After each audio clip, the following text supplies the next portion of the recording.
From the very beginning, I thought this was a very bad idea, but I had to try something. Anything. Even if I was convinced I was wasting my time and everyone else's before I even got there.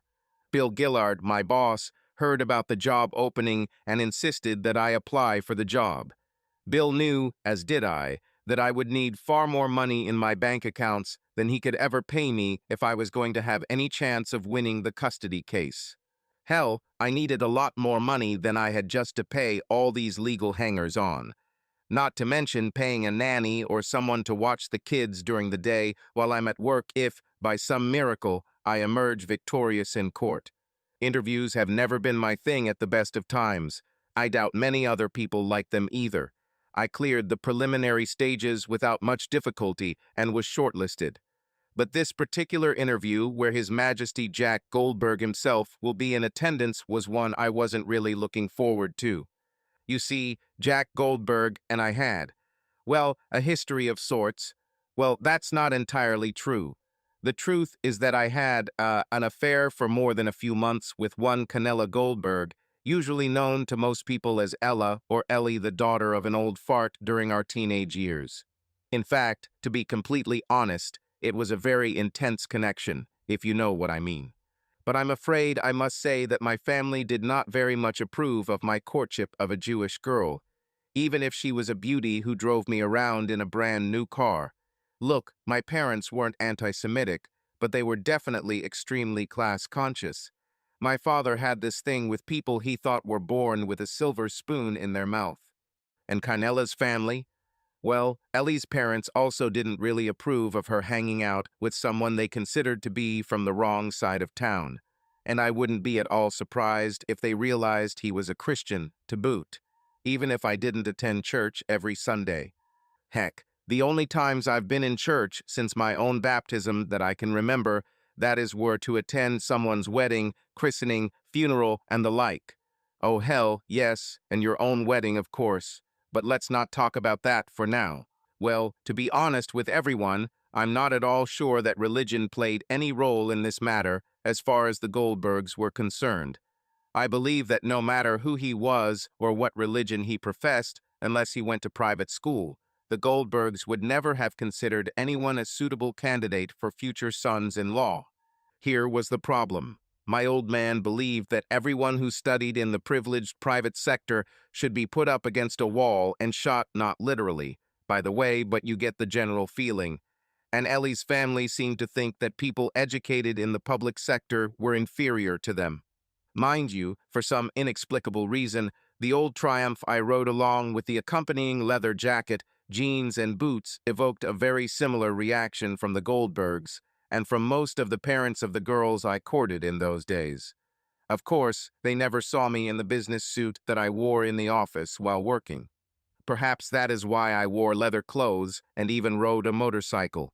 I was young and wanted to look like a rebel, at least outwardly. Most of my friends were still in college and did not have an office dress code to adhere to while working. Ellie and I had a really good time together for a while. For quite a long time, in fact. Mind you, the guys made fun of me a lot. You know, the snide remarks about how I'm only dating Ellie Goldberg because she gave me rides in the brand new car her dad gave her for her birthday. Like many young people, I couldn't afford a car back then. Plus, even in the dead of winter, there are places to park and things you can do in a car that you can't do in the seat of an old Triumph Bonnie. Take my word for it. Yes, well, I guess I have to admit that this car may have had some influence in shaping our relationship. But the biggest attraction for a hormonal teenager, was that Ellie was. Well, Ellie was an incredible beauty by any human standards. But to be completely honest with you, in the beginning I probably started flirting with her mainly because there was a rumor among the guys that Ellie would never humiliate herself by hanging out with a guy. Being a bit of a guy in those days, who relied too much on his chances, and also had a reputation for having the gift of eloquence, this rumor was like a red rag to a bull to me. I just needed to prove to the world that I was the man with the golden touch.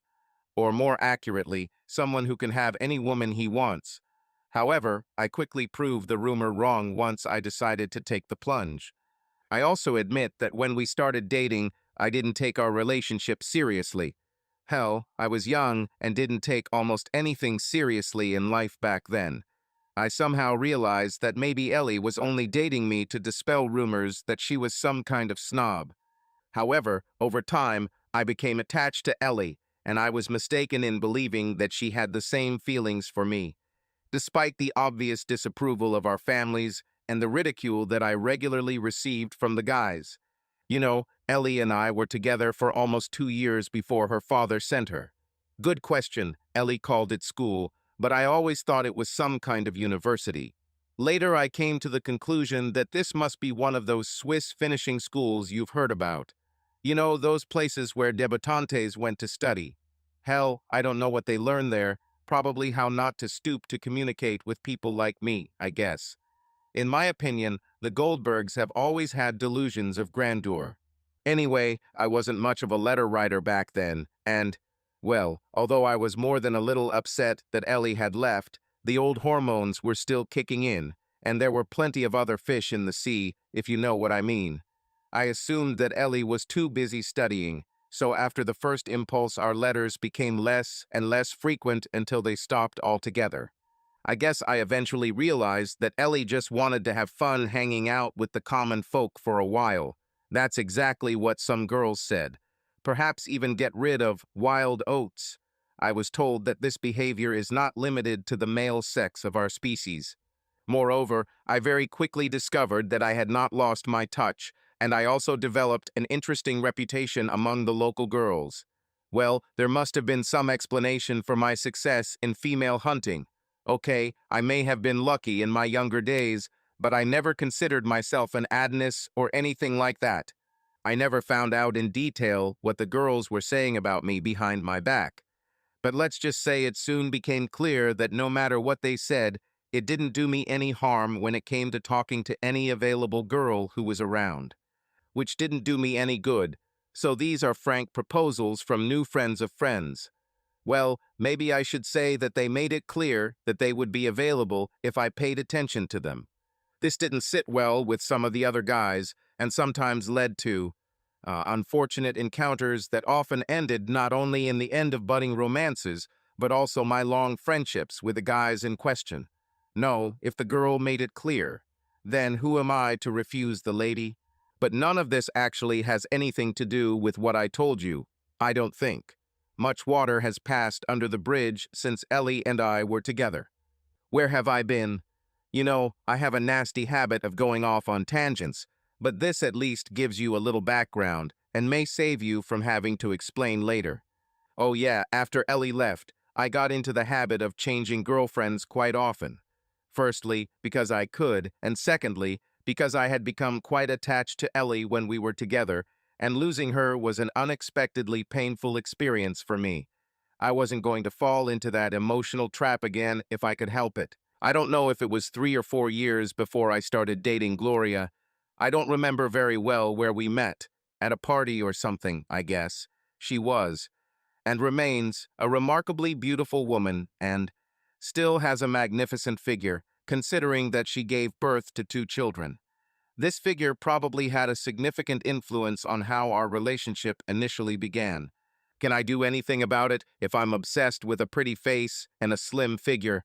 Hell, most hormonal young people are like this, but I'll tell you, I can't even remember when and how we met. Or under what circumstances did I first ask Gloria out, but obviously I did. Anyway, Gloria and I hit it off pretty quickly. I think it was on our 4th or 5th date that she stayed over for the first time. Gloria wasn't inexperienced, but neither was I. In those days, very few people in their early 20s were like that. Well, at least not where I'm from. The old Triumph was no longer around by then. It was replaced by my own four-wheeled car. If I remember correctly, the Ford has more mileage than many other cars. Yes, well, I already mentioned the disadvantages of two-wheelers. Plus, I couldn't ride a motorcycle to work in a business suit, and I felt like a real fool waiting for the bus every morning. I was offered a promotion and needed to take a little more care of my image. I think it's more commonly described as growing up. I guess it was 5 or 6 months before one of the guys noticed that Gloria had been around much longer than usual for my girlfriends after Ellie. Actually, I didn't notice it. I wasn't sure at the time whether this was good or bad, but it seemed that against my better judgment, I had somehow gotten used to Gloria being around. Was I in love with Gloria? Well, to be honest, I can't say. I assumed I was at the time, despite her more obvious flaws. You see, Gloria had the same megalomania as Ellie's family. But unfortunately, unlike Ellie, who in practice turned out to be completely different, Gloria was very expensive to maintain. Or, to put it simply, Gloria was one hell of a dear friend. She may have been very excited in bed, but she could spend money like it was going out of fashion. However, by the time I realized this serious flaw, I had become so accustomed to having Gloria around that I could not imagine my life without her. We had been dating for just over 2 years when I must have proposed to her. No, I can't remember the first time I asked Gloria to marry me, although I do remember a party sometime later when and where I formally gave her an engagement ring. But by then it was a done deal and was no surprise to anyone. We were married within a year of that party, and within months Pamela, our first child, was on the way. Unlike many of our young married friends, we didn't have money problems at first. Somewhat unexpectedly, given that I was not a particularly gifted student, I left school much earlier than most of my peers. Much to Mrs. Williams's dismay, mathematics was the only subject at school in which I showed talent.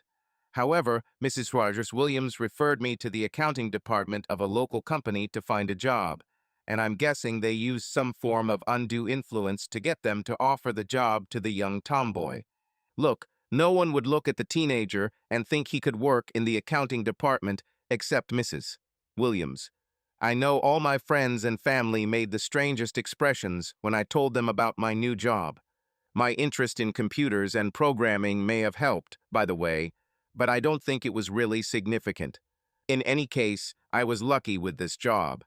Bill Gillard, the company's accountant, and, as I learned much later, coincidentally, a very good friend of the patriarchal Mrs. Mary Williams, took a liking to me.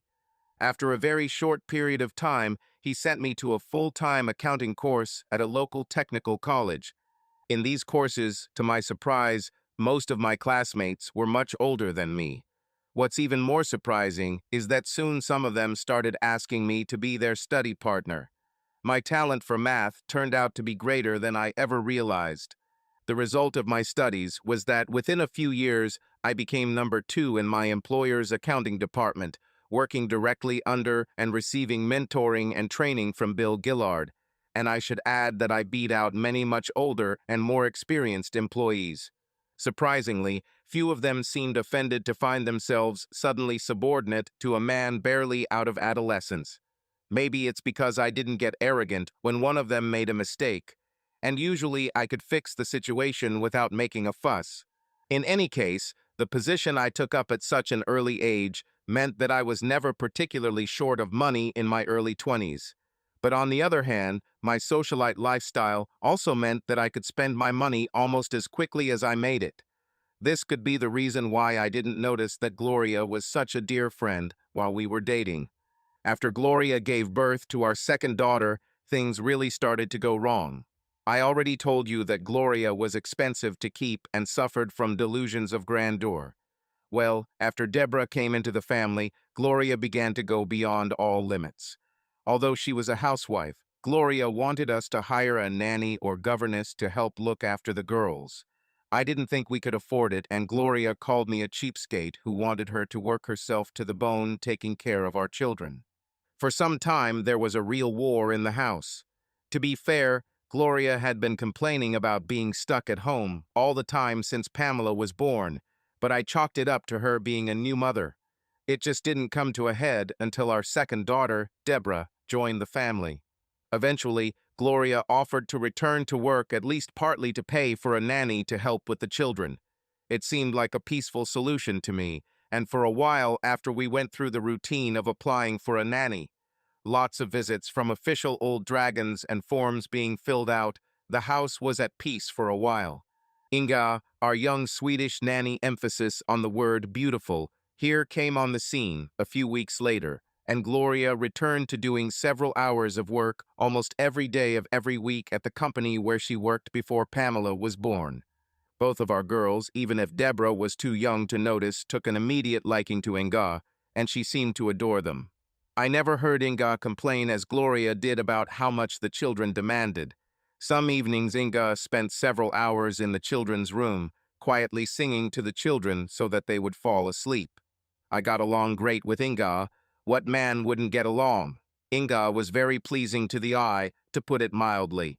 The classic Swedish girl we're all used to seeing in films, and her presence in the family had a clear comic edge. And I'm not talking about how Inga distorted the English language here. In fact, her spoken English has improved exponentially after just a few weeks with us. Inga's presence on the street with us, or when we went to the supermarket as a family, caused most of the laughter. It was funny for me to watch how young men and very often grown men who should have known better ran into lamp posts and pushed carts into each other and so on because their eyes were on NG and not on where they were coming. The type of entertainment you can get these days by watching these idiots texting on their cell phones while walking down the street.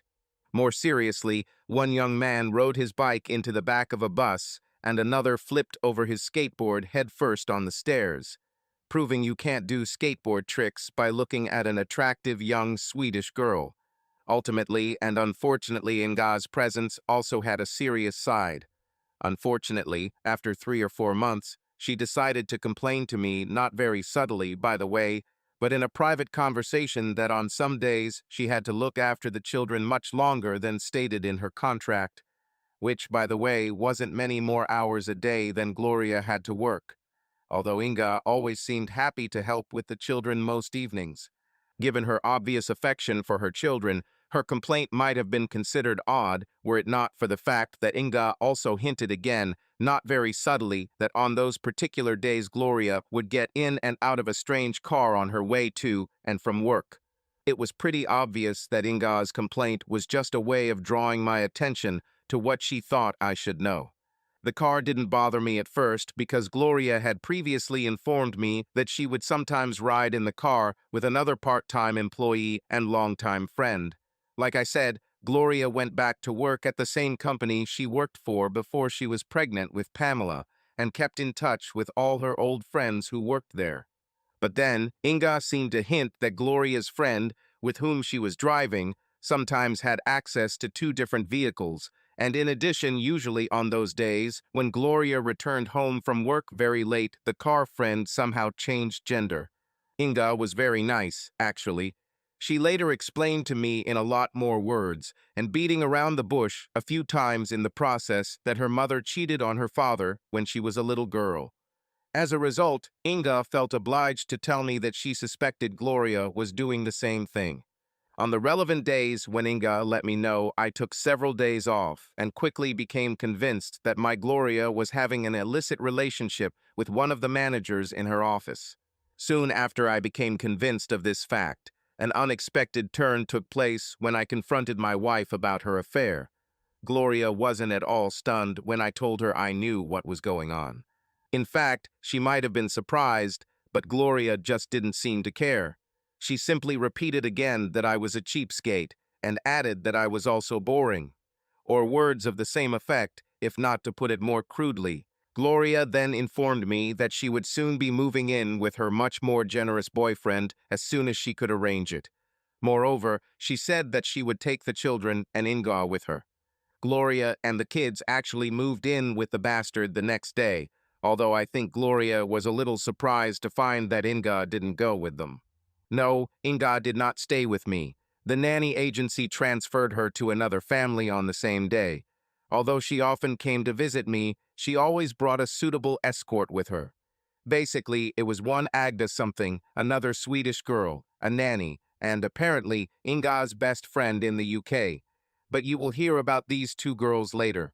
Now, I wouldn't want anyone to think that I just stood there thunderstruck and took it all in during my confrontation with Gloria.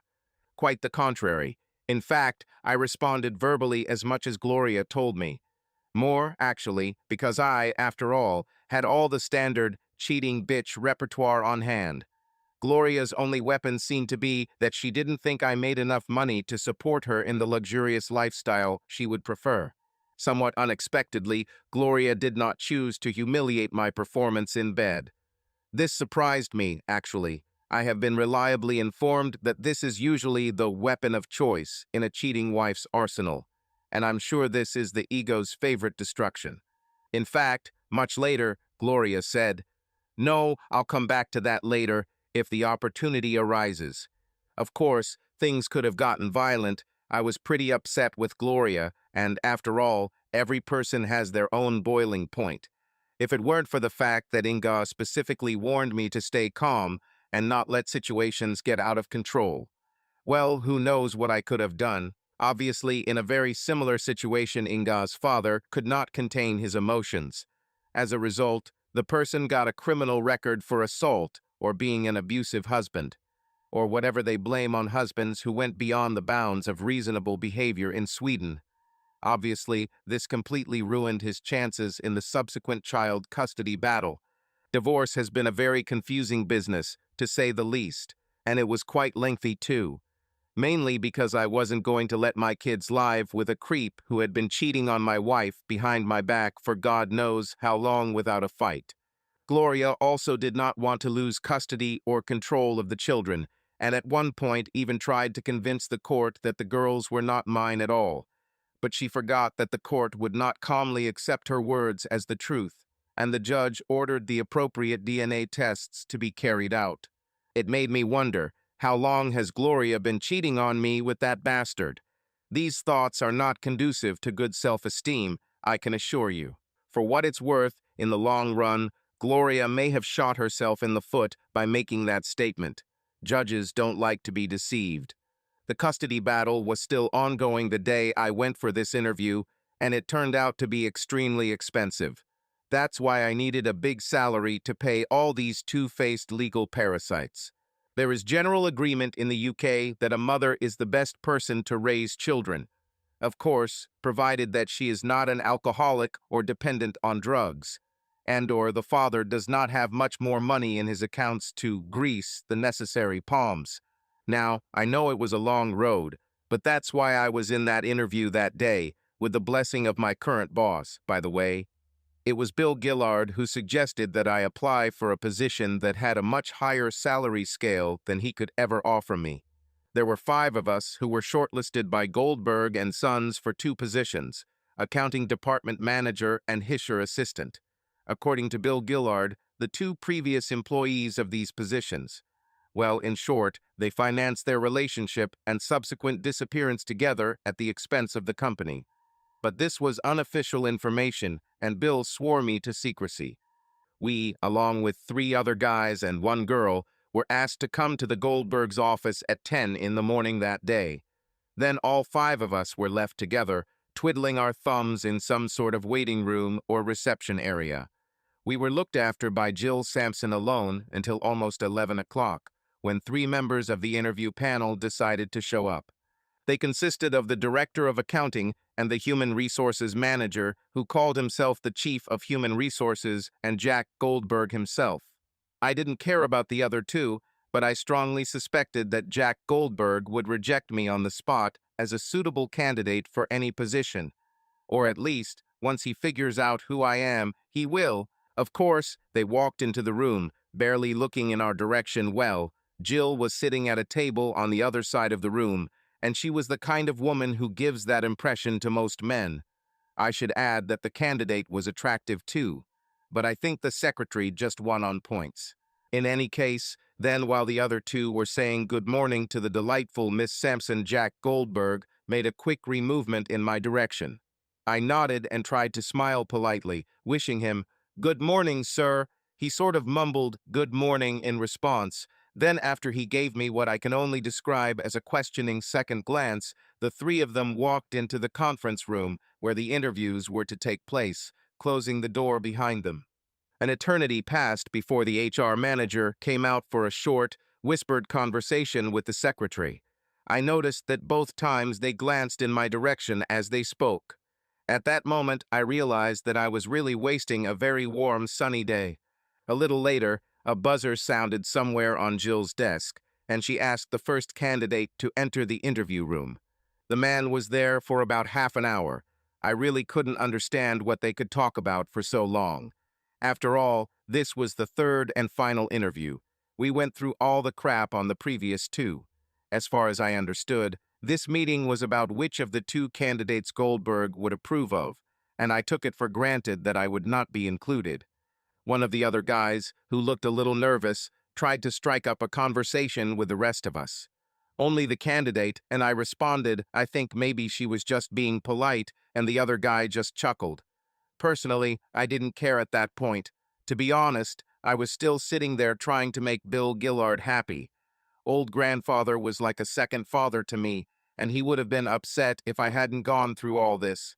The second guy, the nervous type, was not in the interview room as long as the first. About 10 minutes later, he came out with a depressed look on his face. Then a third candidate was invited. He had, well, I can only explain it as a condescending look on his face as he looked at the candidate and me before he entered. You know, like he already knew he had the job, and this interview was just a formality. The guy was there for a good 40 minutes, and when he came out, his expression was like the cat who found the cheese. Either way, he looked like a man who knew he had a job to do, and that was the end of it. The secretary then asked Vernia Poole to come in. She smiled sweetly at me before disappearing behind the large oak door. I admit that for a moment I wished I wouldn't get the job. Somehow I realized that this horny HR manager was not going to let Vernia Poole leave so easily. Yeah, well, I've seen the way he looked at her in previous interviews, and being a bit of a wolf back in the day, well, let's just say I could read his mind. Vernia rushed back out 20 minutes later. The smile on her face told me that, subject to confirmation of references, she would definitely be joining the Goldberg staff in the near future. Strangely, she smiled at me again and said, "See you soon," before leaving the office. I kind of realized that Vernia thought that I would be looking for her around the city or something like that. I wasn't wearing my wedding ring anymore, and I noticed she wasn't wearing any rings either, if you know what I mean. "Graham, try to focus on the reason you are here," a small voice said in the back of my mind as Vernia disappeared down the hallway. "Oh, come on, you know this is a complete waste of time. I might as well get something out of this day." My consciousness responded. "And you think you can flirt with her when they turn you down for a job?" The voice answered. "Mr. Spark, please come in now." Interrupting my mental musings, the lovely Jill Sampson smiled at me. Surprisingly, the HR manager sat in the center, with the accounting director on the right and Goldberg on the left. Goldberg's seat was moved further away from the table. The HR manager asked all the questions while Goldberg looked at me like I had fallen from the moon. The questions were predictable, to say the least, and most I had already answered before, either in writing on my application or in previous interviews. But the whole time I answered them again, I felt Jack Goldberg's eyes boring me. Finally, he deigned to speak. "Mr. Spark, your face seems very familiar to me, but I can't remember where from. Have we met somewhere before?" It's starting, I thought. I imagined how the next few minutes would pass. "Yes, Mr. Goldberg. We've met many times in the past, a few years ago, when Kynella and I dated for a while." "Weird, I don't remember the name." Goldberg began to speak, leaning back in his chair and squinting to notice. Vernia warned me and continued, "Jerry Hartwell, HR manager, he's buying a drink at the bar." "Damn, he's coming here." "Damn it, I'm sorry if our meeting puts you in an awkward position, Vernia." I managed to whisper before Hartwell's shadow covered the table. "Vernia, Mr. Spark, it's nice to see you getting to know each other. May I join you?" Hartwell asked. Then, without waiting for an answer, he sank into the seat next to Vernia and placed the envelope on the table in front of her.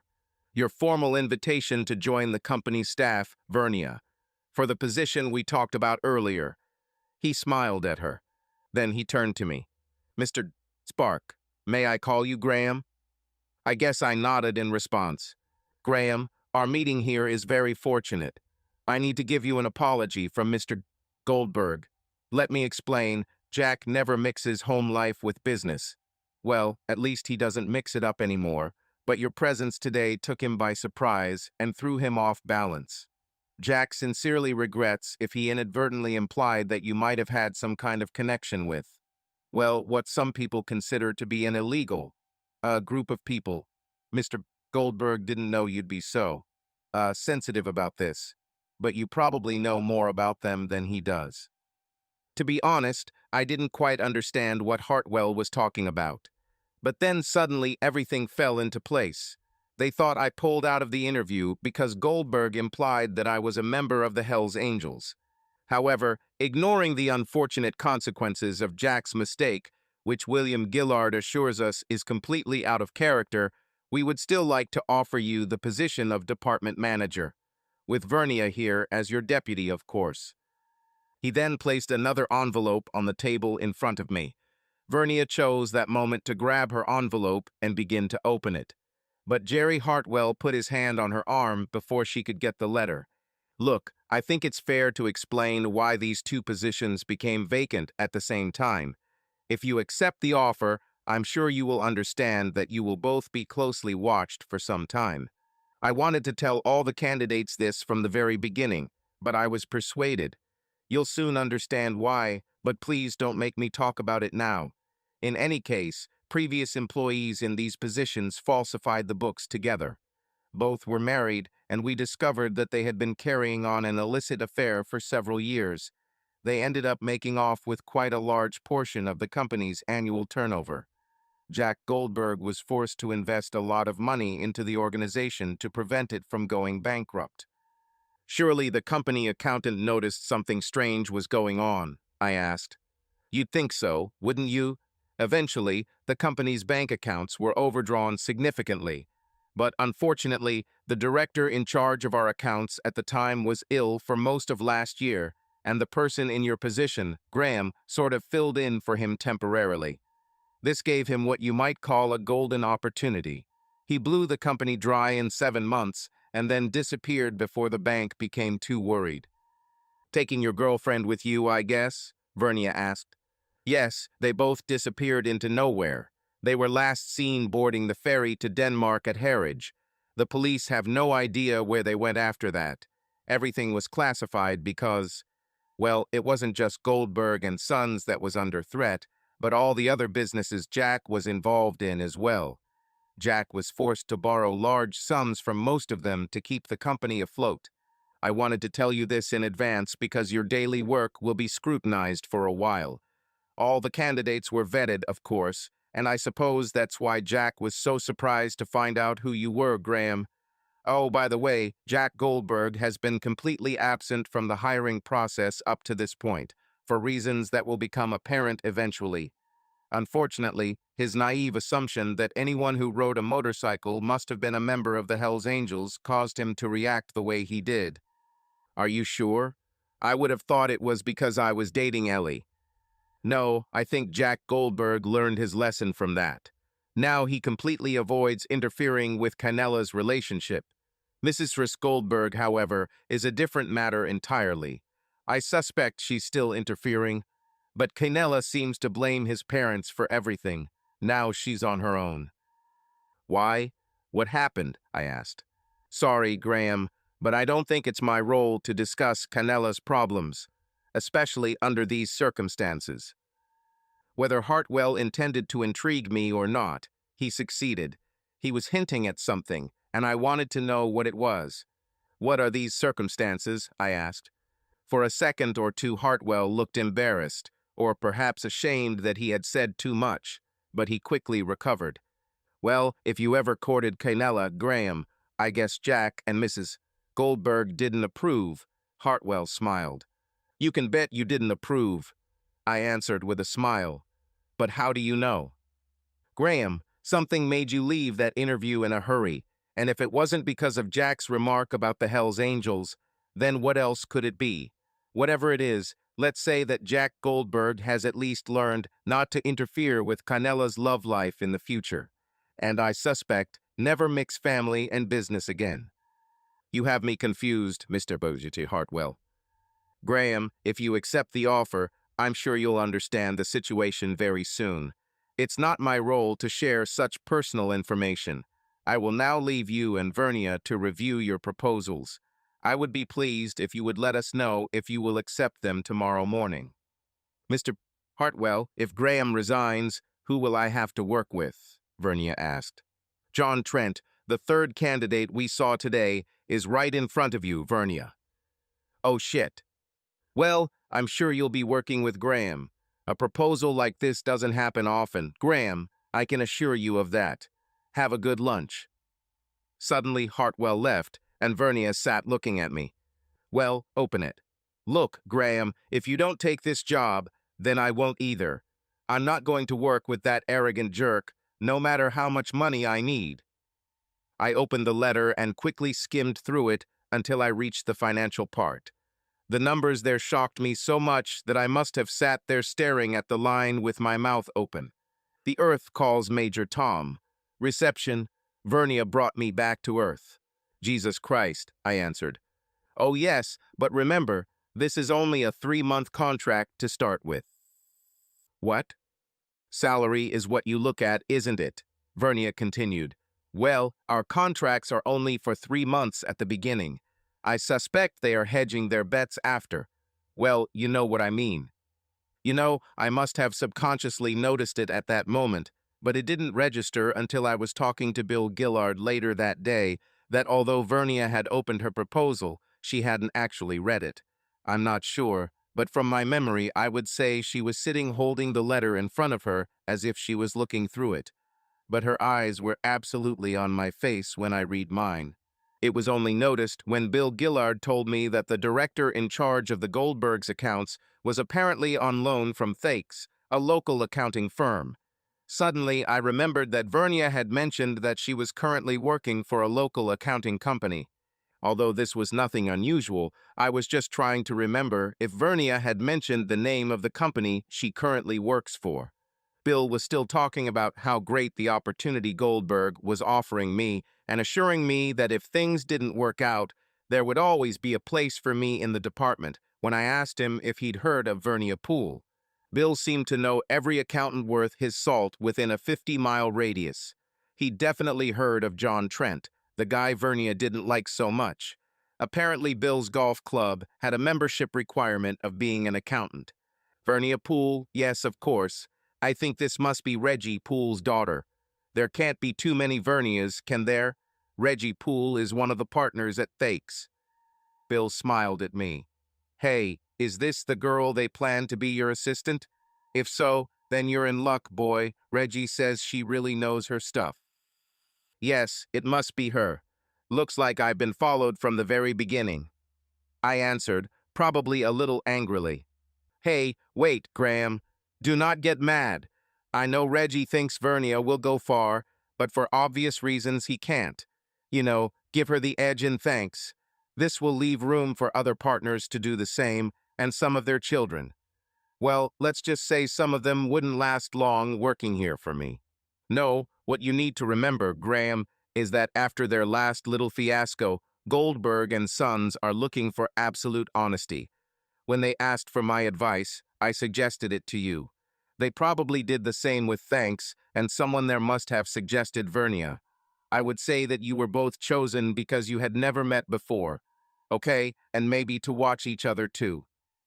Before I could enter the house, Inga and Agda entered the front door. Inga never returned the key to the house, and for some unknown reason, I did not think to ask for it. By the way, this could be due to the fact that Inga secretly came to the house during the day, cleaned and washed my clothes, etc. And oh well, when her social life allowed, Inga was simply an excellent cook.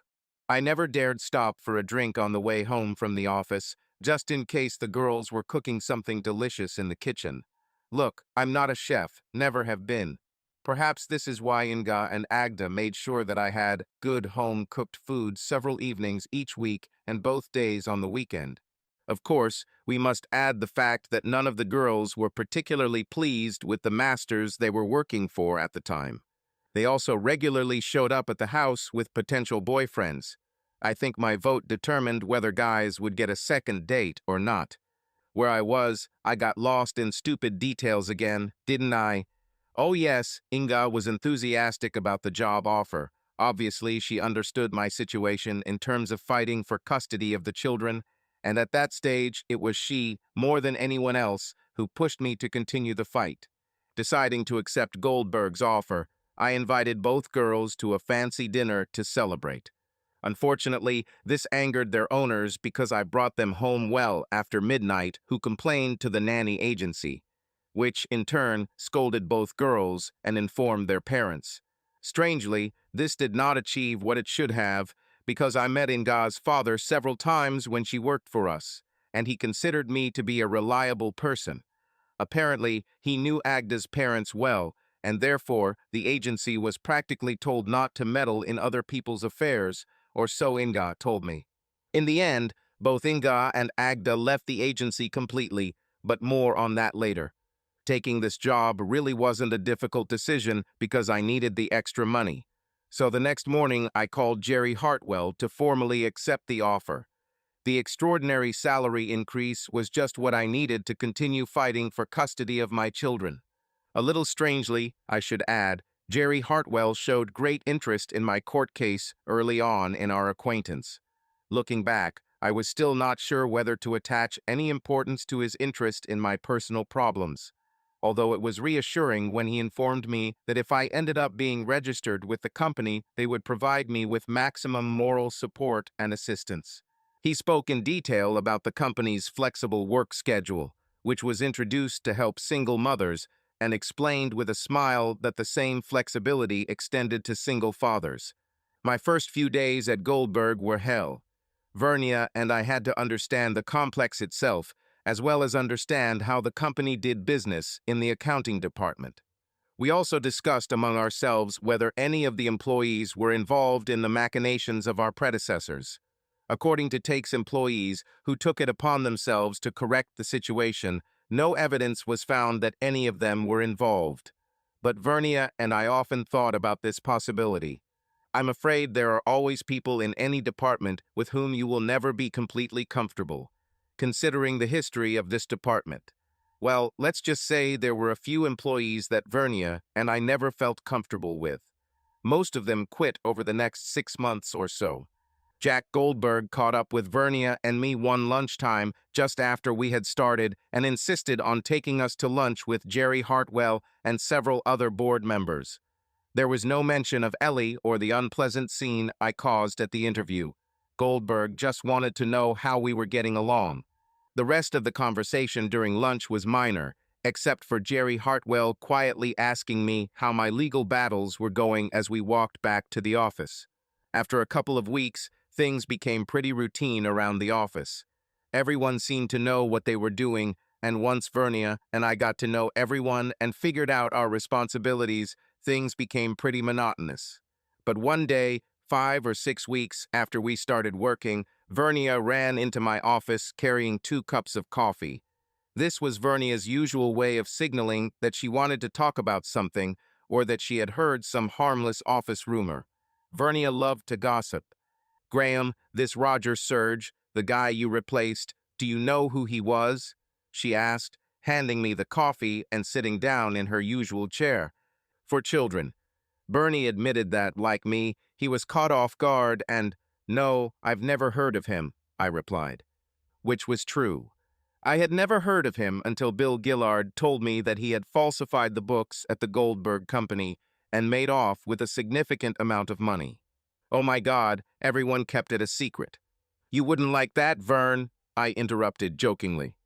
Fortunately, Vernia and I got along very well, and a good understanding quickly developed between us. She was the first to complain that she was rather.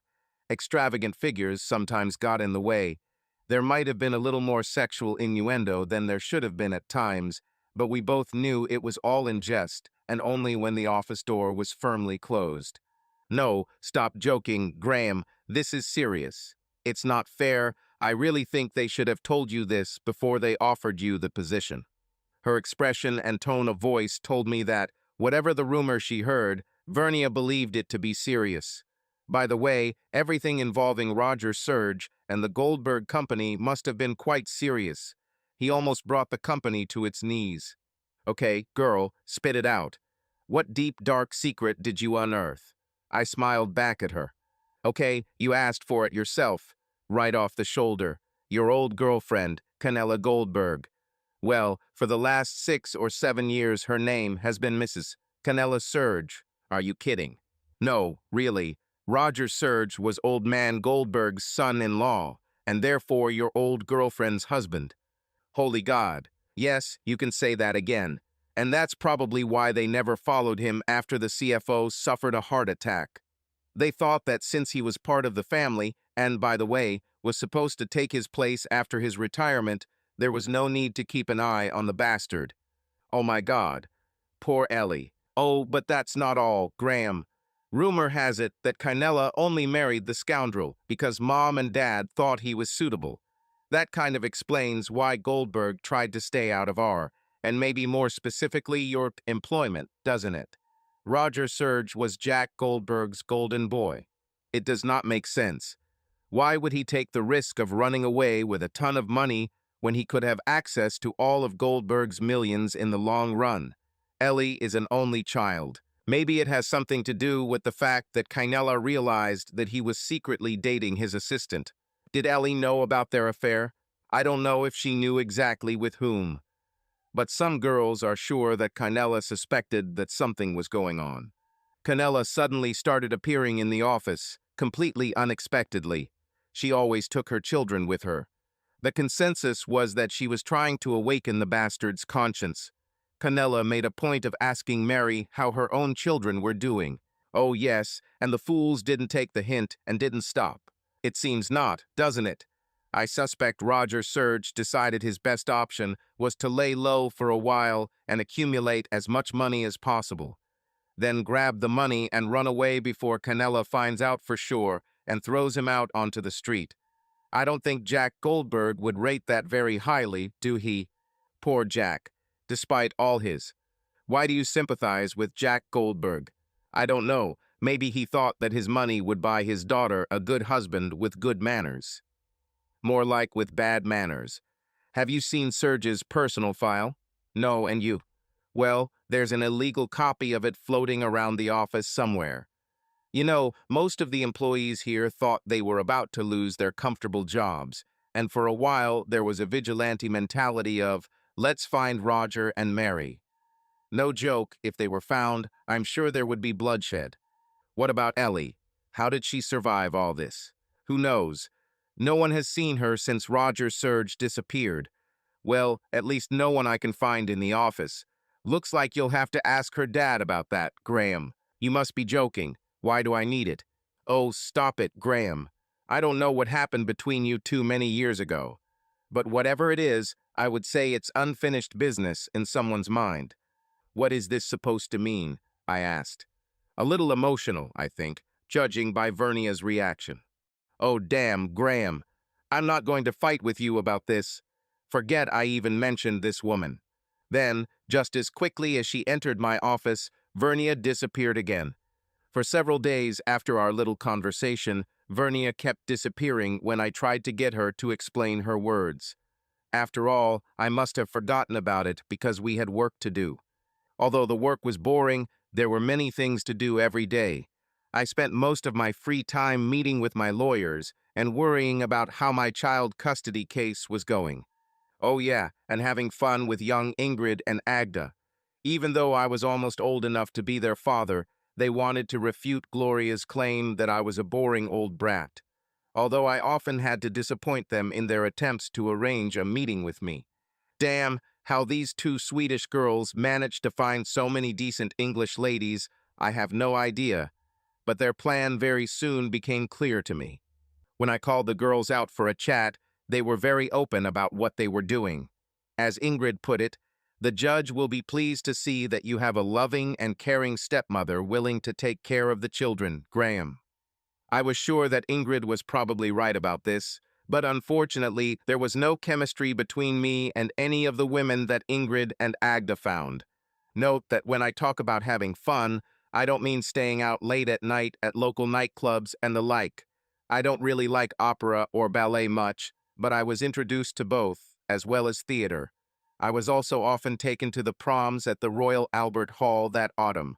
I never understood where the girls got tickets for all the places we went. They couldn't be cheap. Either way, they didn't tell me.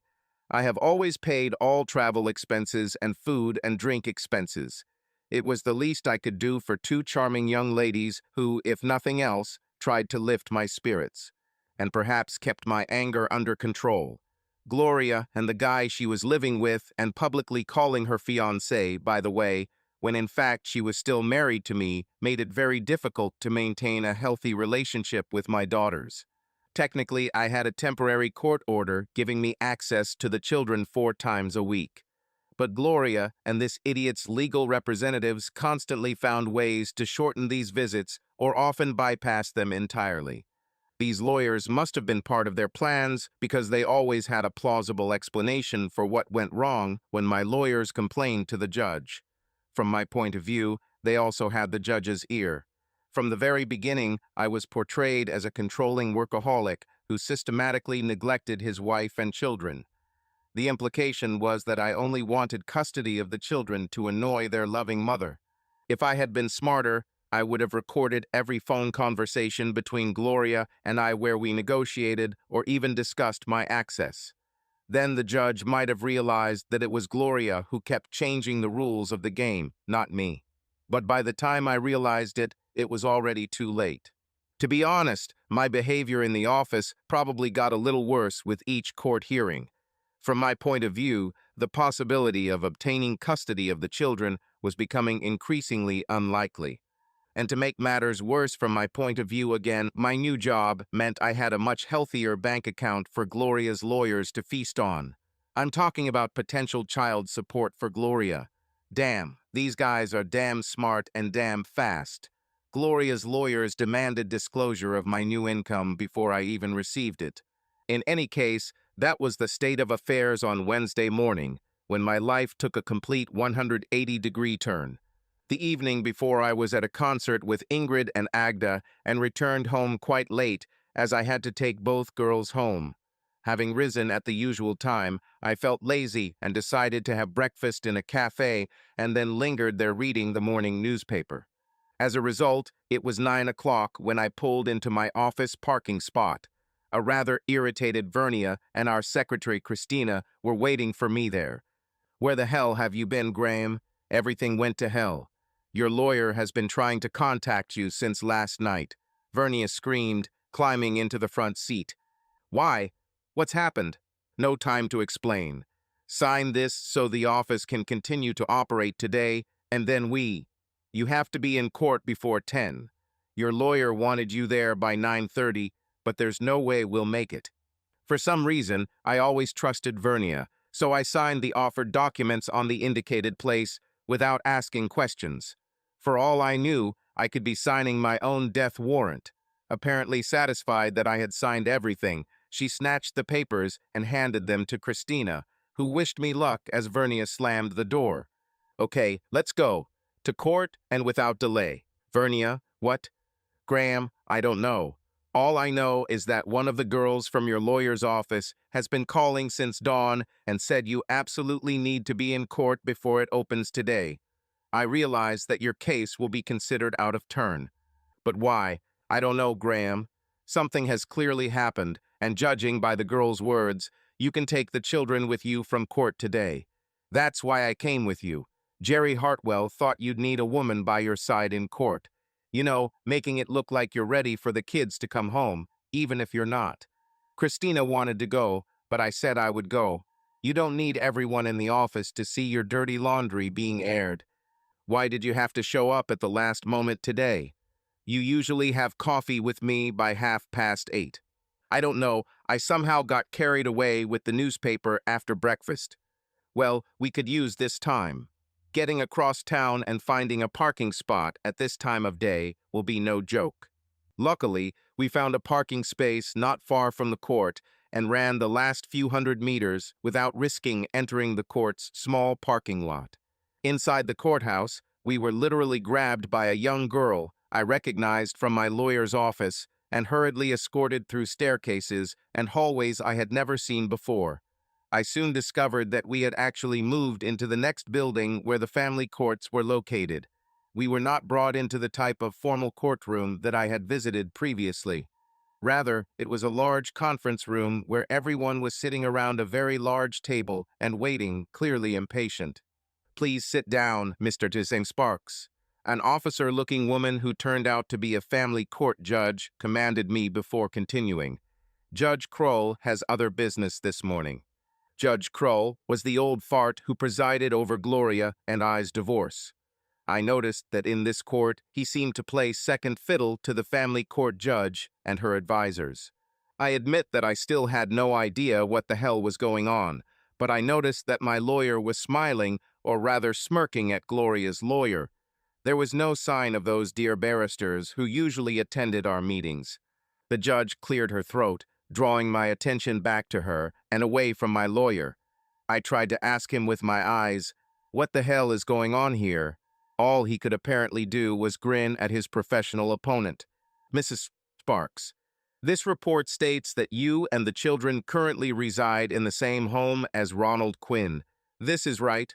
"Yes," Gloria answered confidently. "And it is also assumed that you and Mr. Carew Quinn are going to get married as soon as your divorce from Mr. Tightwood Sparks is finalized." "This is right. Yes, as soon as this custody issue is resolved, we will get married." "I see. And how long have you known Mr. Quinn?" "Some years. I don't understand why this matters." "Oh, you'd be surprised, Mrs. Zinning Sparks. Did you know Mr. Quinn's first wife?"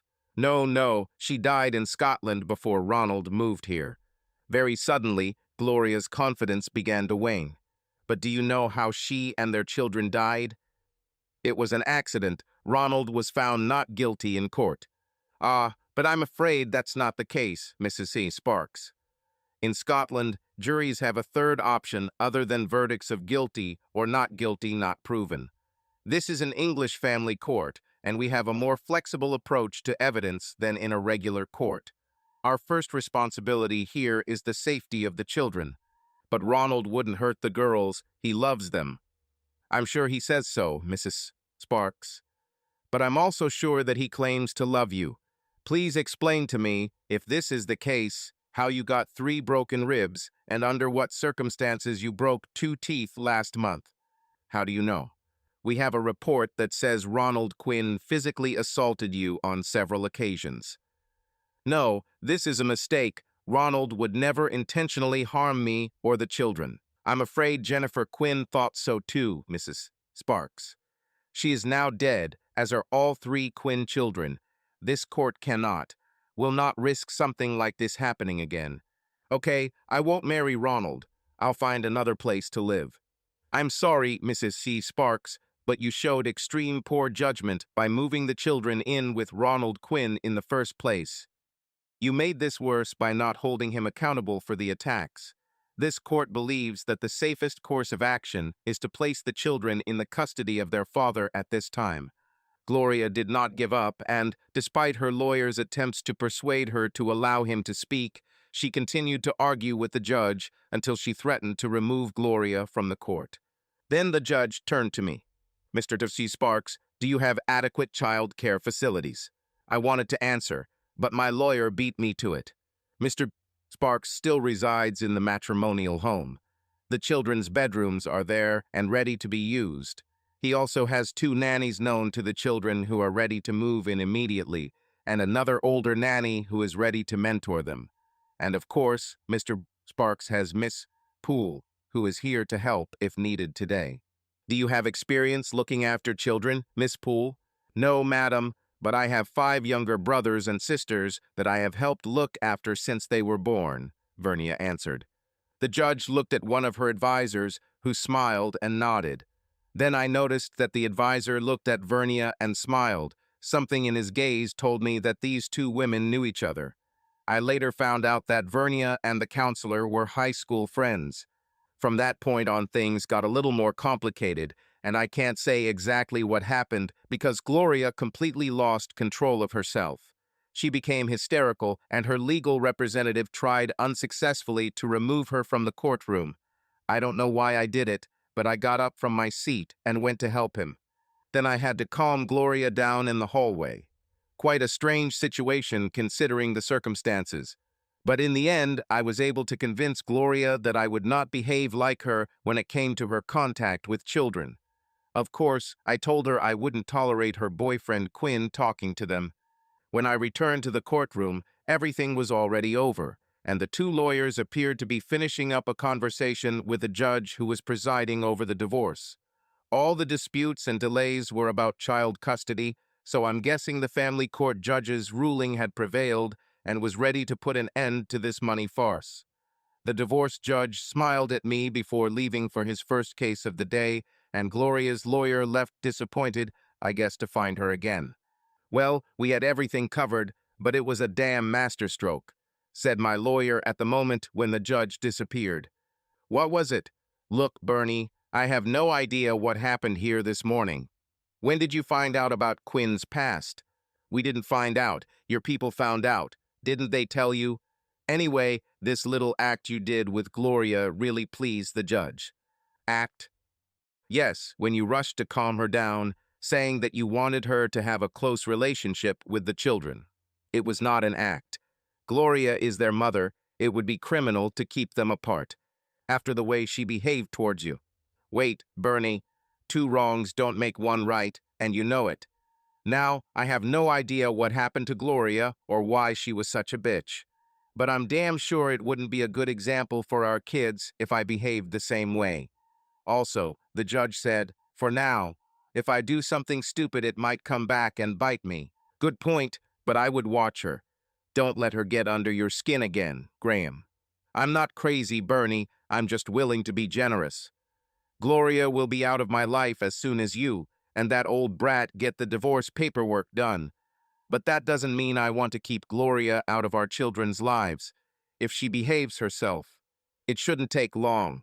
Family court decisions regarding child custody will take precedence, so I would say the judge will sign the papers this afternoon.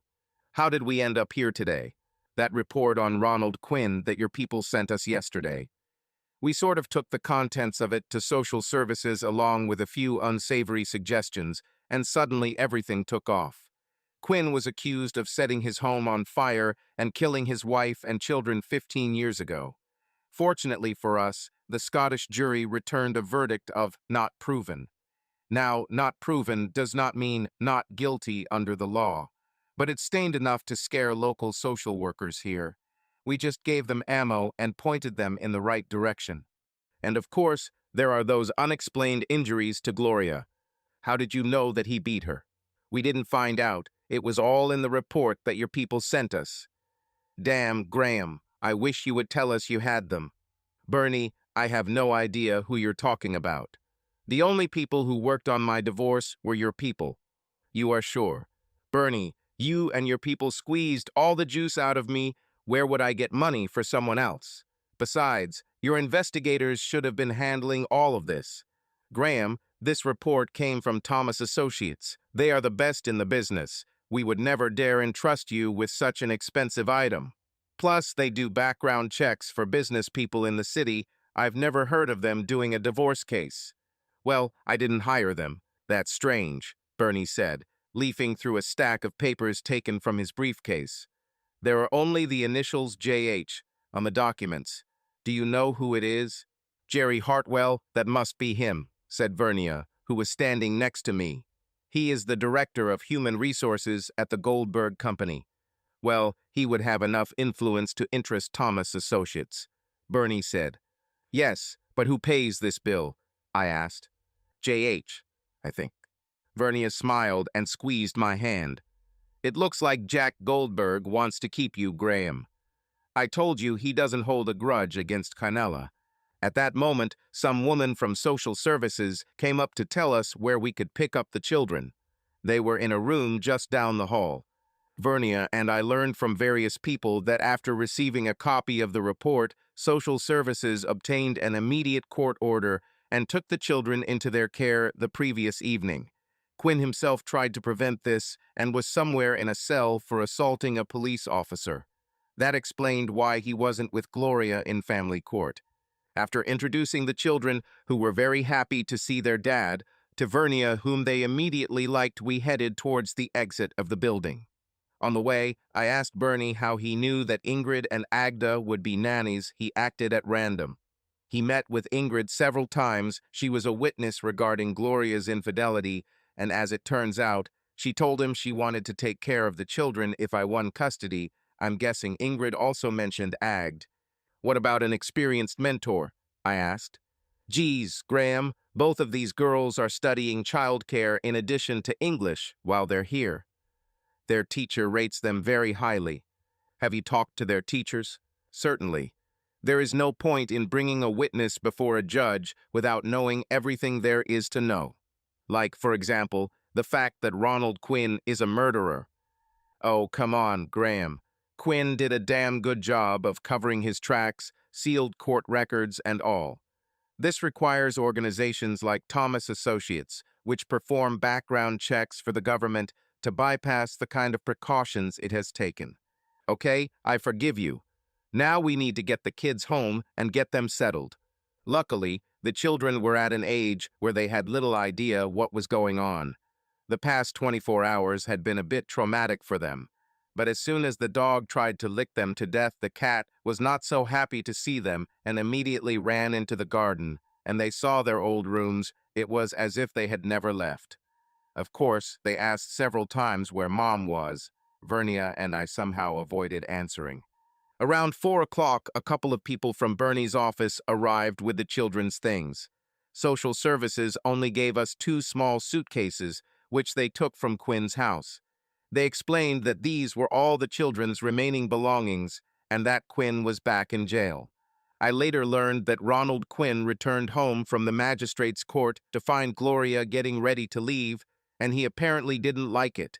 I don't know what happened between them, but they made enough noise that one of the neighbors called the police. No one knows what happened next, but they eventually arrested Quinn again, allegedly for assaulting Gloria. She did not appear to have suffered serious injuries, or at least there was no visual evidence of them, when I met her a few days later in court to sign the relevant paperwork. It's possible the police decided to arrest Quinn again to give Gloria a chance to complete her move. Since she didn't know where she would live, Gloria called her lawyers for advice on what to do with the children's belongings that she couldn't take with her. They then called Bernie's office with the same question, and he sent a couple of his assistants to pick up the items and deliver them to me. I knew you wouldn't be in the mood to go to Quinn's to pick up their things after the kids got home, Bernie told me later that week with a smile. He also explained that Gloria was temporarily staying with her sister. I was under the impression that Gloria had persuaded 2 of Bernie's assistants to take her to her sister's on the way to my house. No wonder Gloria is a beautiful woman who has spent her entire life knowing how to deceive innocent young men. I planned to call Ingrid after she returned from college, but both girls came to my house shortly after the kids' things arrived. Whether it was someone from Bernie's office contacting them at college or seeing the kids at home, they just realized what was going on, I don't know. But the girls immediately took charge of the children, which gave Vernia the opportunity to return to the office before it closed. We put the excited kids to bed before Vernia came back to our house again. This time with my fiancé. I had never met him before, but I soon realized that Vernia was the leader in their relationship. Before the evening ended, he complained to me that his beloved was a career woman who was still in no hurry to get married and have children. However, as the weeks passed and Vernia continued to bring poor Tony into the house regularly. In fact, he cheered up a little because he thought my babies were making Vernia ready for motherhood. But that was all in the future. The next day, both girls moved into my home without much discussion. That evening, I learned that Bernie wasn't the only one who suggested that they would be the children's nannies if I won custody. There had to be 2 so one could stay home while the other went to college. The advantage of partial courses. Another thing worth mentioning is that I had to hire them as Nana's housewives. They no longer lived in my house as couples. However, they had already done almost all the housework since Gloria left. Leaving the children with Ingrid and Agda, I was able to get to the office for a couple of hours the next day, where I was greeted with applause from my entire staff. I really don't know what I did to deserve this. I suppose this could be a show of support from my colleagues. Of course, I had to sign all these documents again, trusting that Vernia had read them all, before I could go up to Jerry Hartwell to discuss the report from Thomas Associates. Nothing to do with me, old man. I'm just a small fry. Are you saying that Jack Goldberg ordered you to hire Thomas Associates? No, not really, Graham. Their routine background check on you was the basis for this report, but they were asked to do, well, a slightly more extensive report on your family and their connections in the hopes that it might help you. Jack approved the expenses, of course, but you'll have to look elsewhere for the initiator. Jerry, I asked demandingly. No, Graham, I'm sorry. I was sworn to secrecy, Jerry said sternly, but then smiled at me. Tell me, who do you know who would have such an influence on Jack Goldberg? Damn, Thomas Associates aren't cheap. And by the way, who recently went through a divorce? Ellie? I promised not to say that name, Graham. Please don't waste your time asking me questions again. Jerry smiled. I thought she didn't even know I worked here. Oh, now. You may think of Jack Goldberg as a miserable old man, Graham, but he is the first to admit his mistakes. I would assume that some unnamed person knew instantly when you accepted a job offer at the company. Well, to be completely honest, and without naming names, a certain small fry knows exactly what he knows, and she often calls him to check on you. So I should call her and thank her. Oh God, no, she'll kill me. Canella was adamantly opposed to me telling you that she... What is she, Jerry? Oh, come on, Graham. You can't be that stupid. Canella has a soft spot for you. Very weak, I would say. She made me promise to give you some bullshit about how Thomas Associates found all this dirt on Quinn during their investigation into your background. But I thought it would be fairer to both of you if you knew how things worked out. You're confusing me, Jerry. Damn it, Graham, you're a good, nice guy who's getting divorced with 2 little kids, almost. Canella is a very sweet young woman who is also recently divorced with 2 little ones. Now, from what Vernia told me, you and Canella once made a wonderful couple. I'm just trying to say that Canella may be wondering if you're okay. I just want to give you a hint, my friend. Thanks for telling me, Jerry. But everything that happened between me and Canella ended many years ago. I'm not divorced yet, and I'm definitely not looking for a new wife. Not now, not ever. Please don't be offended, Graham. I was just trying to warn you. Canella used her influence with Jack to help you. I thought it would be fair if you found out. I'm not angry, Jerry, just confused. It's not like Canella has even stopped by since I started working here. She doesn't come here anymore, Graham. She is too ashamed that it was her husband who almost destroyed the company. It's a shame, actually. Canella was well received by everyone here. No doubt she'll show up again after all. She's always been a regular part of all of Jack's social team building activities. I don't remember her missing any of them until Quinn ran away. Back at the office, I quickly went through everything with Vernia and then rushed home again to see. Well, I'm not entirely sure why. I think I went home to make sure the kids were okay, as it turned out. Ingrid and Agda had everything under control. The only problem was that the children were asking where their mother was. Oh, Jerry told me that the company, or rather Jack Goldberg, I guess expected that I would need a couple of weeks of flexibility, as I like that word, in my work hours before I could return to normal work. They had as much confidence in Vernia as I did, maybe even more, to be honest. With the custody dispute all but resolved, the divorce judge issued a decree nisi later that week. The family court order at the time was also a temporary emergency solution to remove the children from Ronald Quinn.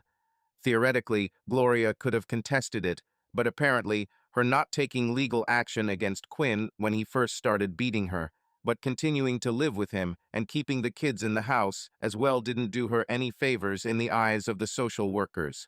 So it didn't reflect well on her in front of the family court judge. At our second meeting in family court, where updated reports from social services were presented about how the children were settled and how they were settling in, the children were officially released into my care indefinitely. Ingrid and Agda were subpoenaed in my and Gloria's absence, I assumed at the time, so the judge could approve my child care plans. And there was a hint from Bernie that someone suggested that there might be something fishy between me and one of the girls. Either way, it didn't lead to anything and probably didn't do that someone any favors in the eyes of the judge. To be honest, I'm not sure what was going on behind my back, but the family courts in the UK seemed self-governing at the time. The topic of alimony was raised, although I did not ask for any payments from Gloria. Whether I wanted it or not, an order was made that she should pay me a few pounds every month. Bernie told me this was to set a precedent if our circumstances ever changed. At that time, I was making good money, but Gloria was unemployed. She found one rich bastard, Graham, even if he beat her. You never know, she might find herself another rich fool next time, Bernie chuckled. I have to admit that deep down, I really didn't like Bernie very much. But then again, I've never been particularly attached to anyone in the legal profession. They always seem more interested in finding ways to get around the law and making money than in the moral aspects of life. The court issued an order regarding Gloria's access to the children. In general, it prescribed that she must have access for at least 2 hours at any time, at least 52 times a year. A strange order that I had difficulty understanding until one of Bernie's employees, Bernie himself, was not in court that day, explained that Gloria supposedly had relatives abroad. There was speculation from some unknown person that she might try to run away with the children and remove them from the jurisdiction of the British courts if her visits were longer. I thought it was a ridiculous idea and suspect it was someone in Bernie's organization retaliating against allegations about the girls and me. Meanwhile, someone from Bernie's office, or maybe it was the original report from Thomas Associates, learned that Gloria had somehow amassed an unexpectedly impressive bank balance. So she did have the resources that would have allowed her to run away with her children if given the opportunity. I was also informed that Gloria didn't stay with her sister for more than a few weeks before she rented herself a really nice apartment in the city. She also quickly rented an expensive car. Maybe it was the fact that she was leasing rather than buying the car that made someone in Bernie's office suspicious of her intentions. I later learned that Gloria started working as a very expensive available girl a few days after moving out of Quinn's house. Hey, who knows, maybe she was already working like this before she left me. No, forget it. It's just me being vindictive. But it might explain how Gloria suddenly has an impressive bank balance. I would be happy if Gloria had much more access to the children than the court ordered. But after the first few weeks, when she came into the house almost every day, her visits dropped sharply. At the time, I had no idea about her new job, so I assumed she had found another guy. Hey, maybe it was. Perhaps this kind of work was Gloria's way of finding another rich fool. This thought never occurred to me at the time. The children quickly got used to Gloria's absence. Mind you, they would go crazy if Ingrid or Agda weren't around for more than a few days. It got to the point where all 5 of us flew to Sweden for a week just before Christmas so the girls could visit their families at the same time. Agda's parents and Ingrid's father stayed with me several times when they came to London to visit their daughters. I never met Ingrid's mother or her boyfriend. While in Sweden, I missed the company's Christmas party. But when I returned, Vernia quickly noted that Kynella had appeared there, to the obvious delight of everyone. Oh my God, Graham, it was like the Queen or something came in. Everyone stood up, applauded, and shouted. Poor Kynella looked very embarrassed. But I think everyone was trying to show her how much they loved her and didn't blame her for what happened. Jerry brought her to our table and introduced me and Tony. She congratulated us on our engagement, so someone should tell her all the gossip. She also seemed to be looking for someone at our table until Jerry told her you were in Sweden. She looked very disappointed then. Tony danced with her afterwards, and he told me she asked him about you and the kids. Tony thinks she already knew that we come to your house often. Probably someone there, Vernia nodded towards the office, is telling her all the gossip that's going on here. I'm not sure how I responded to Vernia's statement. I thought she was the biggest gossip in the office herself. But then again, maybe Vernia listens more than she talks, if you know what I mean. She only told me what she heard and what she thought I needed to know. Gloria stopped by early on Christmas morning with gifts for the children, but she didn't stay for the Christmas dinner we offered her. Apparently, she had other plans. No, I didn't ask. At that moment, I assumed it was with the new guy, although now I suspect it was probably a client. Looking back and considering how Gloria was dressed that morning, I would not have been surprised to learn that she had come straight from a meeting with a previous client. At the start of the new year, Jack Goldberg and his wife invited Vernia and I, along with a guest, each to a cocktail party at their home. We couldn't refuse, considering who issued the invitation, but it was I, if not Vernia, who had the problem with the guest. After we had gone through the entire list of possible candidates for my partners for the evening, Tony suggested that he stay home while Vernia and I went together. There was an idea that I would take Ingrid or Agda. Indeed, I often went out with one of the girls in the evenings, but usually only to the theater and similar places. Sometimes I would go to the show twice so both girls could see it. Other times I would take both girls while Vernia and Tony babysat our kids. By the way, we saw Gloria a couple of times with one of her clients. It was very awkward, I thought. But at that moment, I thought it was her boyfriend. I can't say that cocktail parties are my thing. It was the first really big party I've ever been to. It was helpful that Vernia's parents were also invited, and I spent a lot of time talking with them once we were introduced. I learned that the general consensus was that Vernia's beginning to show interest in my children was the main reason she had finally set a wedding date with Tony. Vernia, of course, knew almost everyone there because she had grown up in this circle. Her father was a member of the same golf club as Jack Goldberg. In any case, often in the evenings, she would disappear to hang out with friends and acquaintances, leaving me to talk to her parents. Apparently, there was a lot of confusion about why Vernia came with me and not Tony. It was something we didn't think about in advance. In the end, as was destined, I came across the dragon herself, Mrs.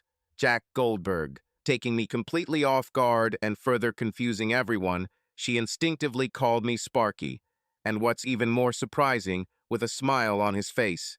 God, I've never seen the old witch smile before. But then again, I was Sparky back then, and I admit that I like the fame.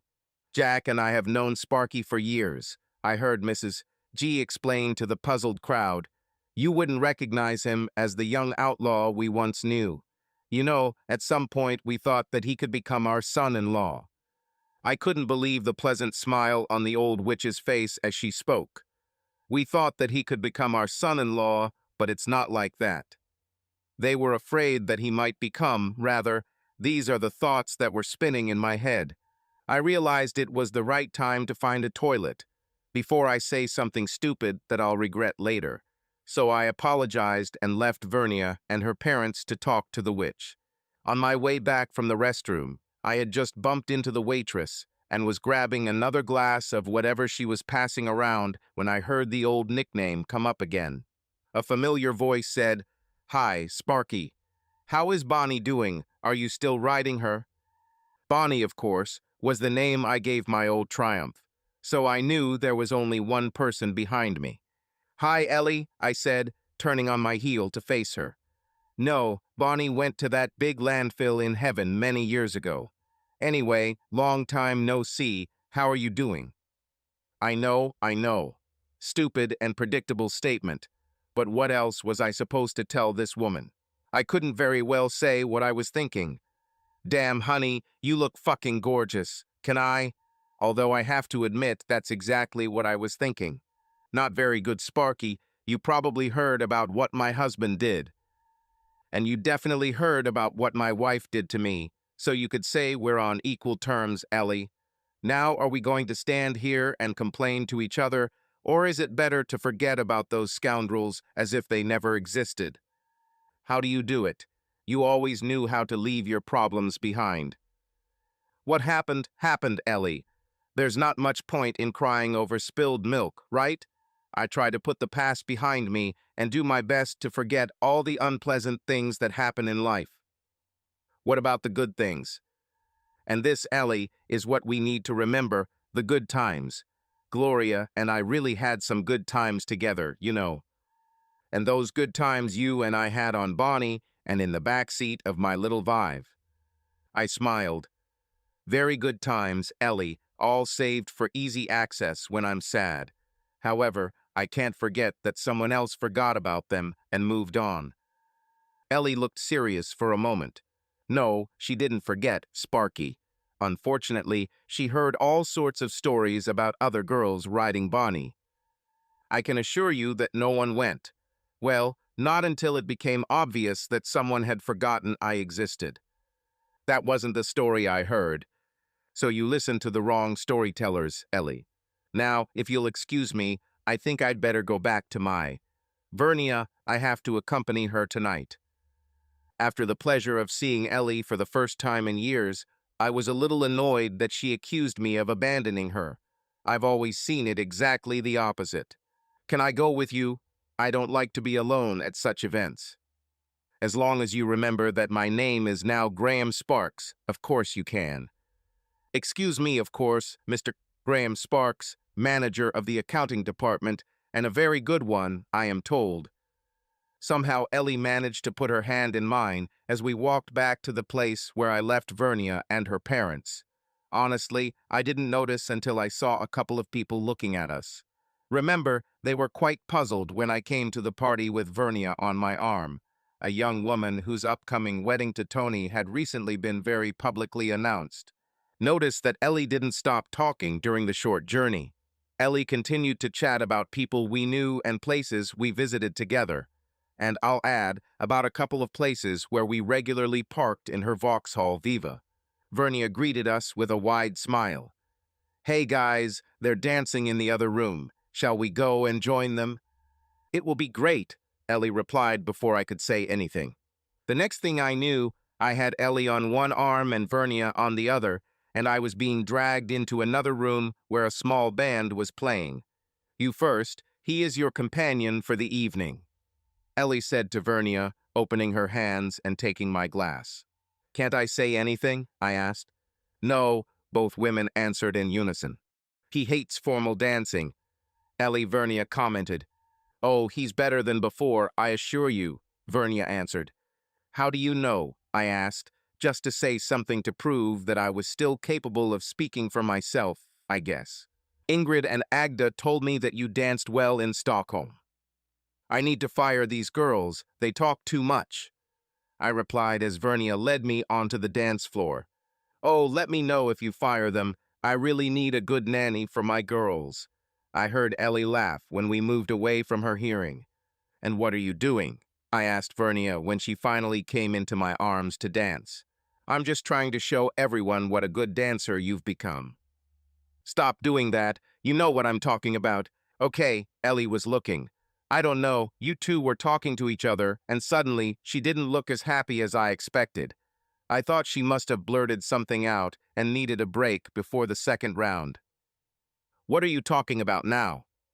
Listen, Graham, as you have rightly said many times, I have no idea what went wrong between you and Canella, but I know that she regrets that it happened, and I believe that deep down you regret it too. She tries her best to help you, and even her mother, whom you always described as a complete vixen, says the nicest things about you. God, you should at least give Canella a chance. I must? Yes, you damn well should. The conversation continued in the same vein throughout the dance. Well, if you can call it dancing, Vernia and I weren't dancing so much as we were arguing, moving in a circle. Here, it's your turn. Don't take on any nonsense, Canella. He can be a bore when he wants to be, Vernia said to Ellie, handing me over to her.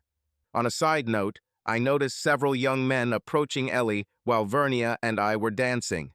I can only assume that they asked her to dance and that she refused. I should have taken it as a compliment whether I liked it or not. I managed to take a sip of whatever was in the glass before Vernia took it from me, and Ellie pulled me back onto the dance floor. Very quickly, I realized that Ellie was extremely nervous, her verbal diarrhea starting again as soon as we left Vernia's hearing. Ellie, please relax. Whatever happened many years ago, I am sure that it was not your fault or mine. We were young, and these things happen. Let's leave the past in the past. Now tell me about your children. For the rest of the evening, whether it was dancing or not, I alternated dancing with both girls. We did just that. We talked about our children and how we cope with them alone. Only I didn't quite cope alone, as you well know. Surprisingly, our children were almost the same age and all girls. I realized that Ellie's mother was there almost every day to provide moral support. This is when she wasn't busy with one of her charities. Ellie complained that what she hated most was being alone at night. I agreed, but she immediately called me out on the fact that I had Ingrid and Agda so that they could keep me company in the evenings. I think Ellie was referring to a different part of the night than I was. Like most men, I thought about the fact that there was no one next to me in bed to cuddle with. I left this moment without attention. In any case, from these words, I realized that Ellie knew everything about my home conditions. I kind of wondered how much more she knew. A lot, as I expected. I was sure she had seen Thomas' report. I did not thank her for persuading her father to approve the expense of this report at that moment. I thought that we would leave this for some other more private case. Vernia and I planned to leave around midnight. Well, that was the time we agreed that Tony would pick us up. We were about to put on our coats when one of Jack Goldberg's assistants came looking for us with the message that Tony's car had broken down and that we should call a taxi. But Ellie didn't want to hear it. She said that she was going to leave herself and would take us home. I politely tried to refuse. I didn't want to be accused of taking her away from her parents' party. "You weren't afraid of my ride before, Graham, so why are you now?" Ellie smiled. "Besides, I have to get back to the children. I only have a young neighbor looking after them. Good nannies are hard to find where I live." However, her rush to get back to the kids seemed to weaken as soon as we got into her car. She drove first to where Tony had broken down, arriving there almost at the same moment as the tow truck. Then she drove us to Vernia's parents' house, where I assumed Tony stayed the night. Then, finally, around 2 o'clock in the morning, we arrived at my house. For some inexplicable reason, I invited Ellie to come in and meet Ingrid and Agda, who were looking out the living room window as we pulled up. Ellie refused, saying that she really had to go back to her children, but she would accept the invitation another time because she really wanted to meet the two young ladies that Vernia had talked so much about. 2 evenings later, I came home from the office to find Ellie's car in my driveway and Gloria's car parked on the street. I expected Gloria to be there that evening, but not Ellie and her 2 children. It was actually quite fun when I looked into the living room. Pamela was much more interested in her new friend Simone than in the presence of her mother. And although Deborah was sitting or being held on her mother's lap, her interest was directed towards the little stranger Ingrid was holding. Agda and Ellie were in the kitchen making tea when I entered. "Sorry, Graham. Looks like I picked a bad day to come by," Ellie said with a smile and a wink when she saw me standing in the doorway. All I had time to say in response was, "Don't worry, Ellie," before I noticed Agda making all sorts of weird faces at me and nodding her head towards the living room door where Ingrid, Gloria, and the kids were. I could not understand this pantomime and clearly showed it on my face. Agda finally pulled me into the kitchen, closed the door, and grinned. "Mrs. Sparks doesn't know who Miss Ella is. She is trying to ask us, and at the same time not ask. It was very funny to watch. We didn't explain it like we should have." I realized I missed out on some fun. Ellie, by chance, happened to be in my area and stopped by in case I was at home. She introduced herself to Ingrid and Agda, and then brought her children to meet mine. Something like that, it seems. But then Gloria came, and the 3 women conspired to play a game with her. They were evasive about who Ellie was, deliberately leaving out her last name, Goldberg. Ellie started using her maiden name again for obvious reasons. When Gloria finally asked her directly, Ellie replied that she was an old and very close friend. From what they said, Gloria was stunned by this statement and continued to try to find out where Ellie and I met and how long we had known each other. None of the 3 conspirators gave her a direct answer to any of her questions. although Gloria continued to suggest different places where we could meet. I know it was morally wrong, but I let the game continue as we brought the tea and coffee that Agda and Ellie had prepared into the living room. I have no idea why Gloria was so upset about Ellie or her presence in the house, but she was definitely upset, and I watched with pleasure her disappointed curiosity. Gloria couldn't really believe there was a chance for us to reconcile after the way she behaved. Perhaps she didn't like the idea that I might find someone else to share my life with. Regardless, it was a fun show while it lasted.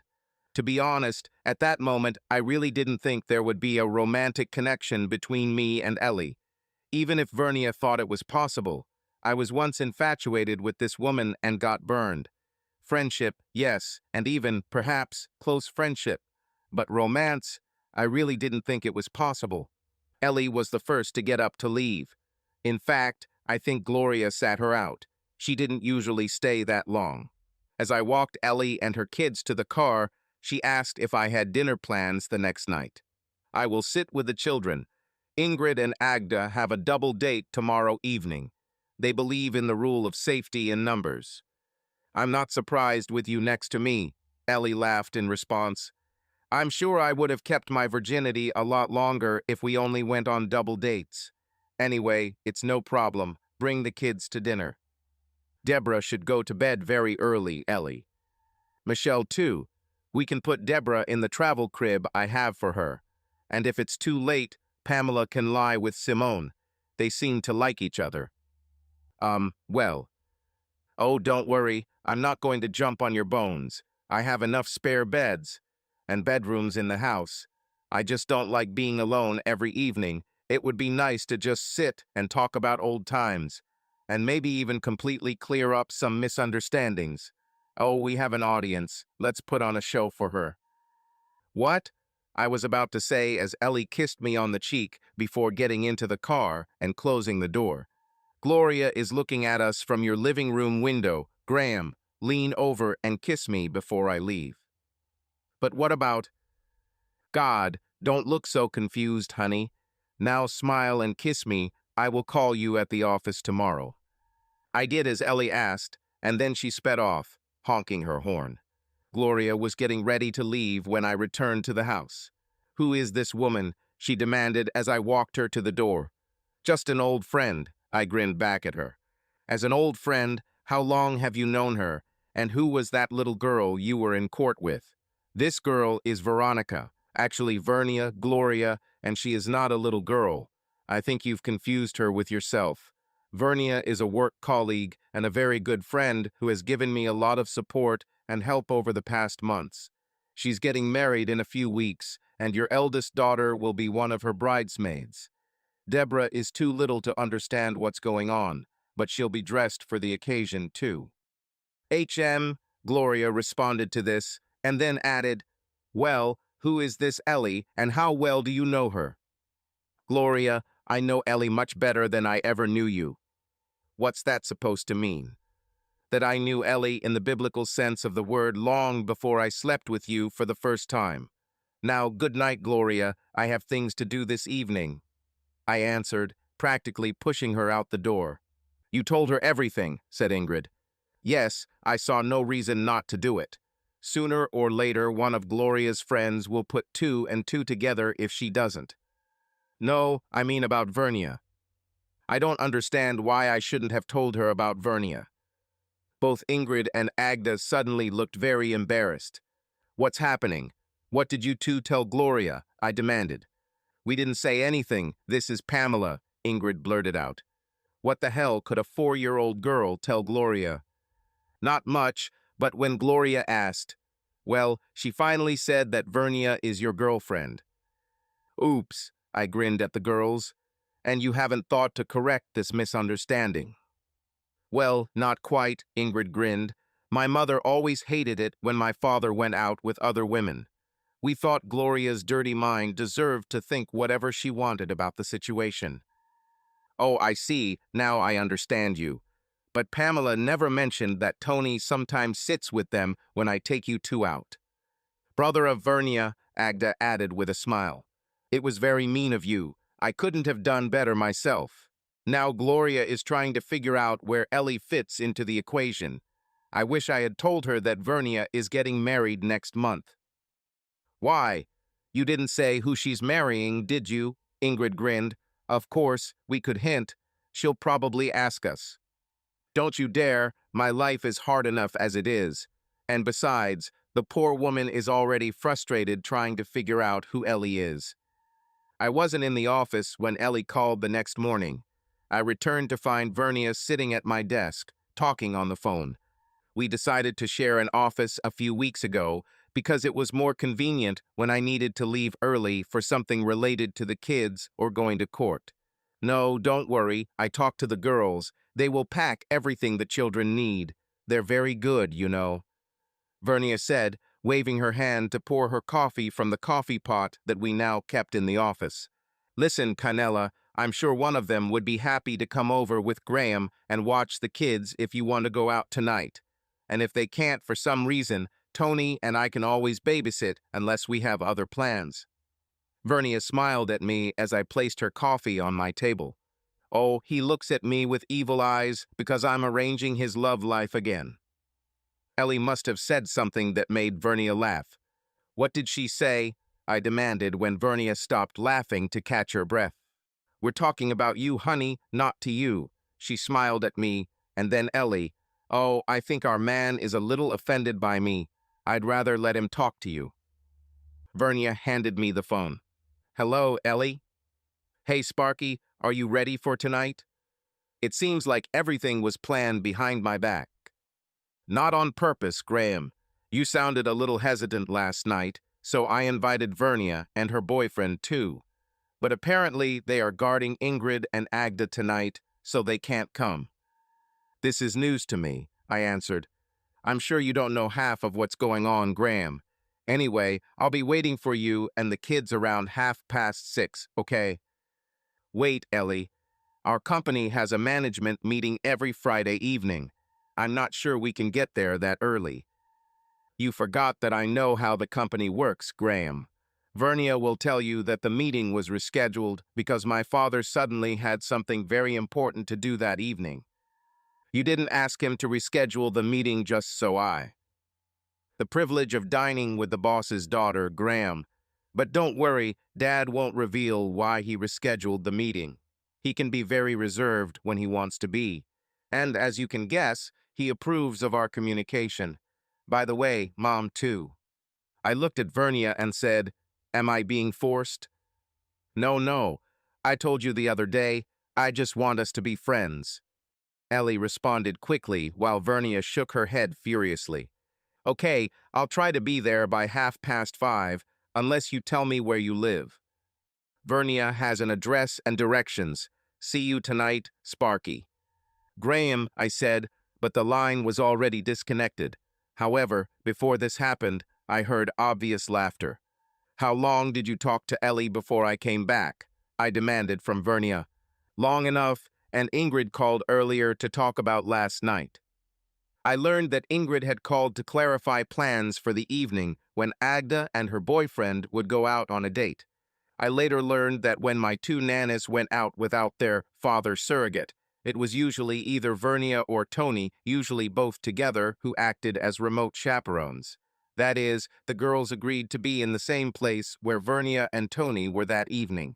They also followed the gentleman's cars home, just in case. I also learned that most, if not all of the women my nannies tried to find for me had been secretly vetted by Vernia. I'm still being forced, I said when Vernia finished her explanation. Nothing like that, Graham. We're just trying to give you some kind of social life back. God, you only leave the house to work or to take the girls or kids out. And when I go out with you and Tony. Exactly. When you play the role of a third wheel, you need to go out and have your own life. Graham and Canella is perfect for you. You're both in the same situation. No one says or even expects you to fall head over heels in love with each other. We all think that. Well, under the circumstances, you both understand each other's situation better than most people. There was no doubt about it. I knew that all the women around me were manipulating me. Well, almost everything. Of course, there was Gloria, and I was damn sure she wasn't part of their plans. Our evening at Ellie's house was very pleasant and different from any I have spent recently. Most of it wasn't about Ellie and me, as I suspect many might think. It was about us and the kids, although the two little ones went to bed quite early. Ellie and I played games with the older two children until they went to bed much later than usual. Later, when all the kids were asleep, Ellie and I sat in her living room and talked about old times. We eventually came to a point in our relationship where we broke up, or rather, we stopped writing to each other. It turned out that several of Ellie's friends wrote to her regularly, and they convinced her that I was running after others. When specific names were mentioned, I realized that these friends were the ones who, to put it bluntly, were trying to court me at the time. This was the same couple who had given me the idea that Ellie was hanging out with me for fun before she left to study in Switzerland. The thought, "You were always a simpleton for the sake of a pretty face," crept into my mind again when I realized this fact. This may also be due to the relaxed morals of these two girls. But at that age, does it really matter? During adolescence, hormones tend to control logic, especially in young people. Do you understand what I am talking about? Surprisingly, probably because of the time that had passed since then, Ellie and I were able to laugh about it when we finally got around to specific names. She wasn't at all surprised that some of them had essentially betrayed her.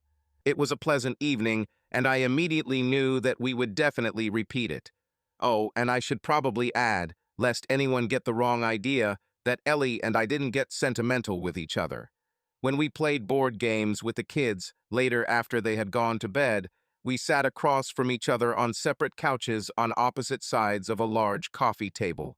I think this coffee table was something like the Berlin Wall or Peace Line. We both talked at length about how my visit to her house that evening was aimed at rekindling an old friendship, rather than rekindling a romantic relationship. Not sure who started this part of the conversation. Not sure what time I went to bed that night, but it must have been about 2 or even 3 o'clock in the morning. I know I was dead asleep until Pamela came in and demanded that I join everyone for breakfast around 9 o'clock on Saturday morning. Stunned that the kids didn't wake me up sooner, as they usually did, especially since Ingrid and Agda weren't there to supervise them. I quickly showered, got dressed, and rushed downstairs, expecting to apologize to Ellie for leaving, getting all the kids up and dressed for her. However, when I burst into the kitchen, I discovered that Ellie was not coping alone. She, Ingrid, and Agda were sitting at Ellie's kitchen table drinking coffee. It was made quite clear to me that my two nannies did not trust me to handle raising my own children without their help. They persuaded Tony and Vernia to bring them there in the morning. I understood from the conversation that Vernia and Tony were staying the night at my house. They had done this many times in the past when they were babysitting Pamela and Deborah. They seemed to take babysitting with attractive young nannies just as seriously as babysitting, if you know what I mean. It seemed that while I slept, or rather their day was planned out.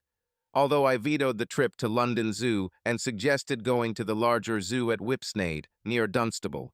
Why I decided this way, I have no idea. Probably because he hadn't been there since he'd taken Ellie there in Bonnie's back seat all those years ago. 8 of us needed 2 cars.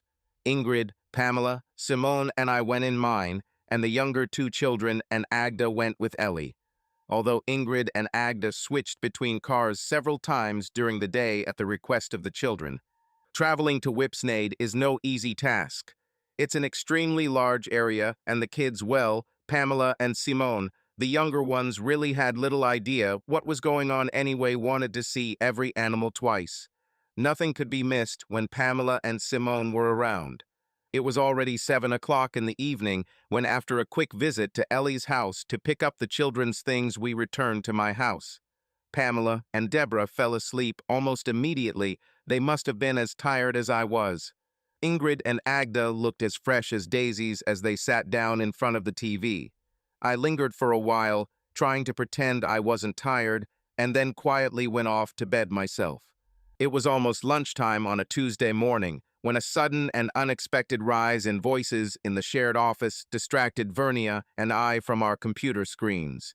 Before Vernia could open the door to find out what was happening, she turned to me with a smile on her face. "It's Kynella," she smiled, and then disappeared, closing the door behind her and calling, "Hello, stranger."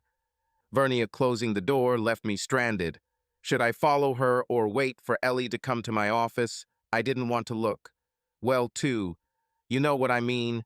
In any case, after pondering the question for a few minutes, I decided it was best to go there.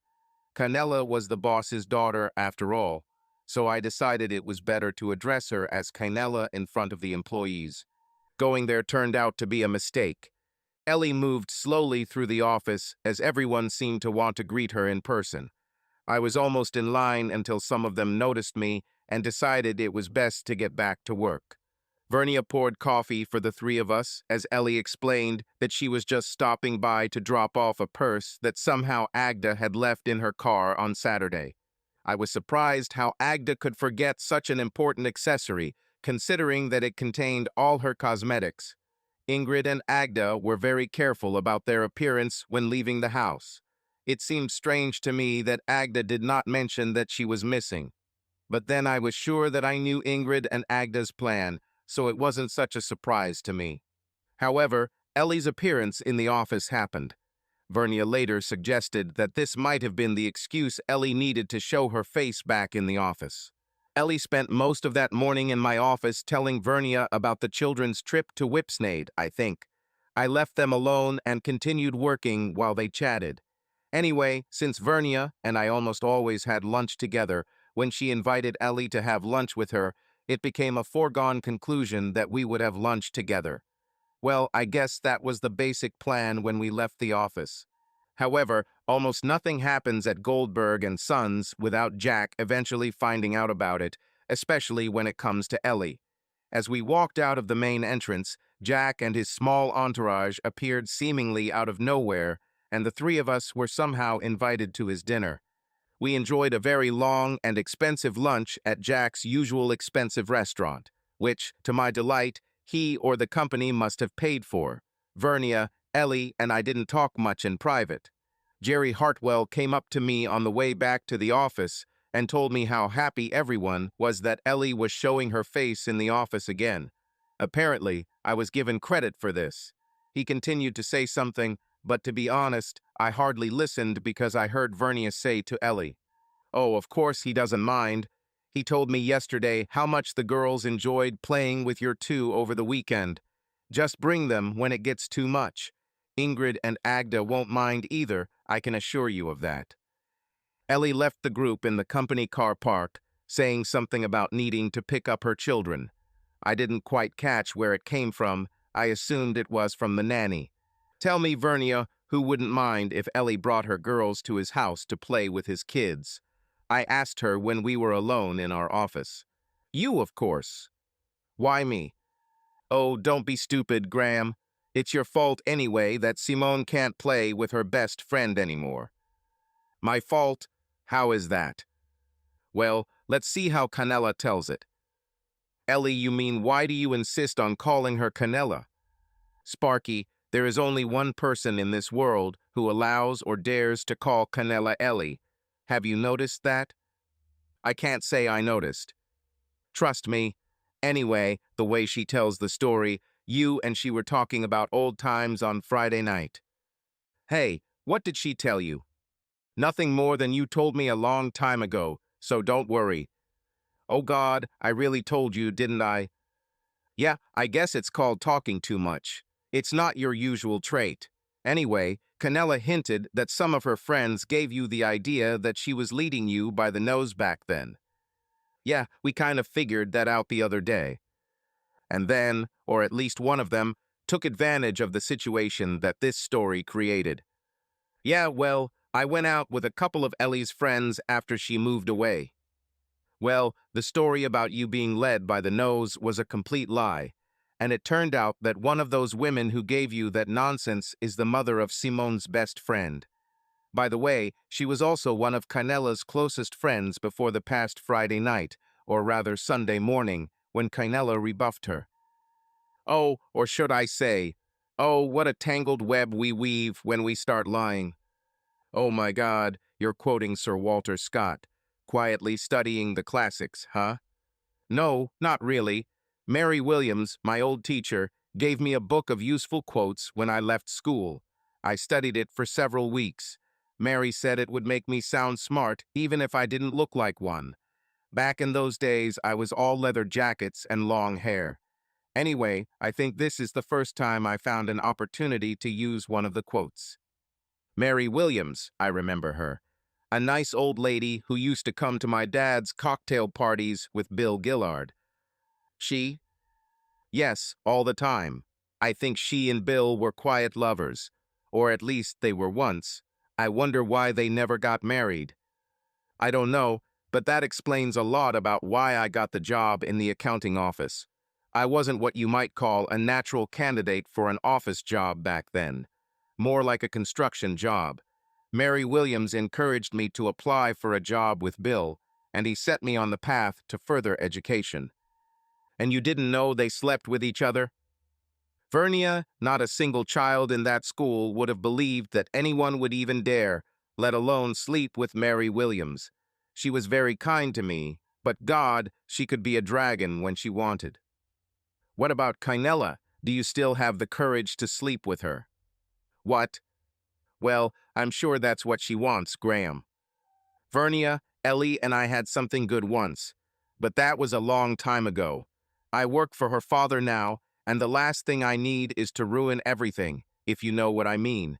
If Ellie wants to be friends, I'm more than happy to be friends with her, but I really don't see it going any further. Oh, fine, whatever you say. But trust me, Canella will get her way, and you'll end up in bed with her eventually. In the following months, Ellie did bring her children to my house, so they could play with mine, but mostly while I was at work, although often they were still home when I returned. Sometimes during school holidays and such, she would come during the day to pick up Ingrid, Agda, and my girls, and take them all or to her house so the kids could be together. In the end, I even bought a minivan to accommodate everyone. Ellie never mentioned Tanya or why she had a fight with her, and does not encourage Simone's friendship with her daughter, although sometimes I heard Simone mention Pamela's baby. Finally, one day I decided that I needed to say something about this to Ellie, so I caught her in the kitchen as soon as the opportunity arose. Listen, Ellie, what do you think about parents who don't let their children make friends like ours did? I know what you mean, Graham, but this is a little different. Our parents didn't approve of us talking. We communicated, and not only, Ellie smiled, but what Tanya did to us is completely different. Whether you understand it or not, she separated us. And why? To find out how good you are in the back seat of the car.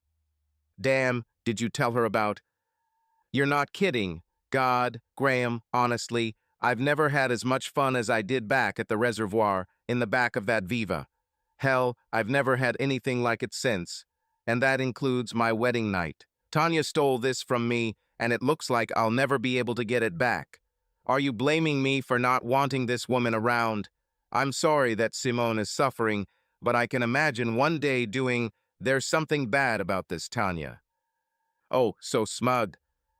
Yes, you should have seen the look on her face when I told you that you work for my father. Two-faced bitch. And when you told me that she lied to you, that you were chasing someone else, and that you slept with her.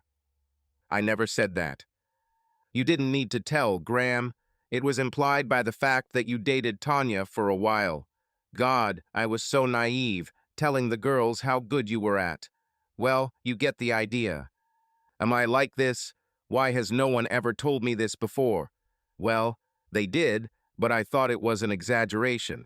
It's all the nonsense that people say during sex, you know. Is that all it meant to you, a short affair? Ellie sounded upset. Hey, wait, don't get me wrong. I was in love with you, and we didn't have a short fling. I agree that sex in your little Viva's backside wasn't the most comfortable thing in the world. But I made love to you because, well, because I was in love with you at the time. Now, when it comes to Tanya and that company, well, with them, yes, it can be called a short affair if you understand me. God, you have to remember, I was a young man and went without this for almost 8 months. 8 months? Have you been waiting for me for 8 months? Well, to be honest, it was only 4 months after your last letter before I finally got the hint.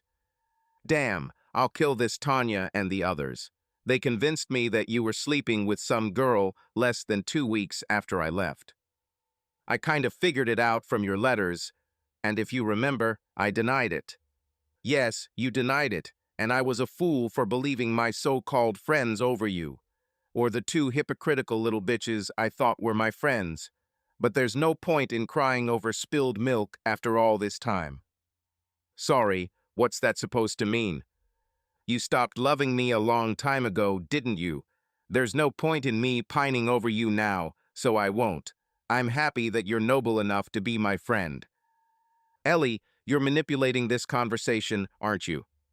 I don't know what you're talking about, Graham. You know, I highly suspect that at this moment I should have said that I would like to be much more than a friend to you. You had to? Well, isn't it? It depends on whether you've thought about it. What? That you'd like to spend a couple of hours at the reservoir with me again. I'm confused, Ellie. Where is this conversation going? To the bedroom, I hope. Now, which one is yours or mine? None. I work for your father, remember. And do you really think he would dare interfere in my personal life again, Graham, after what happened with Ronald? Why not? Ronald was the perfect husband for me according to Dad, Graham. In the old days, Sparky was my parents' nightmare. They both admitted to me that they saw the error in their actions. I don't think he will interfere with what happens between us in the future. Now we can keep things informal or make things formal. But whatever happens, how about you and I try out the back seat of one of our cars in the near future? I get turned on every time I see you. No, we didn't do it that night. But Ellie's children stayed with me for the weekend with Ingrid and Agda looking after them. And Ellie and I went for a romantic dinner at a restaurant, after which we went to one of the best hotels in our area. Ah, you ask, why a hotel? Why not go back to Ellie's house? Well, you see, to be honest, or maybe I should say we needed to buy a couple of new beds before something like this could happen. I couldn't go to bed with Ellie in the same marriage bed I shared with Gloria. It just didn't feel right. And we had the same problem at Ellie's house with Ronald. So our first experience together again required a large bed in the hotel's wedding suite. Anyway, I'm getting ahead of myself, I think. I can't explain what it meant to take Ellie to dinner, or how difficult it was to get her out of the car at the restaurant. Then it got really funny because Ellie insisted that we check into the hotel as Mr. T and Mrs. Smith. What's funny about this, you ask?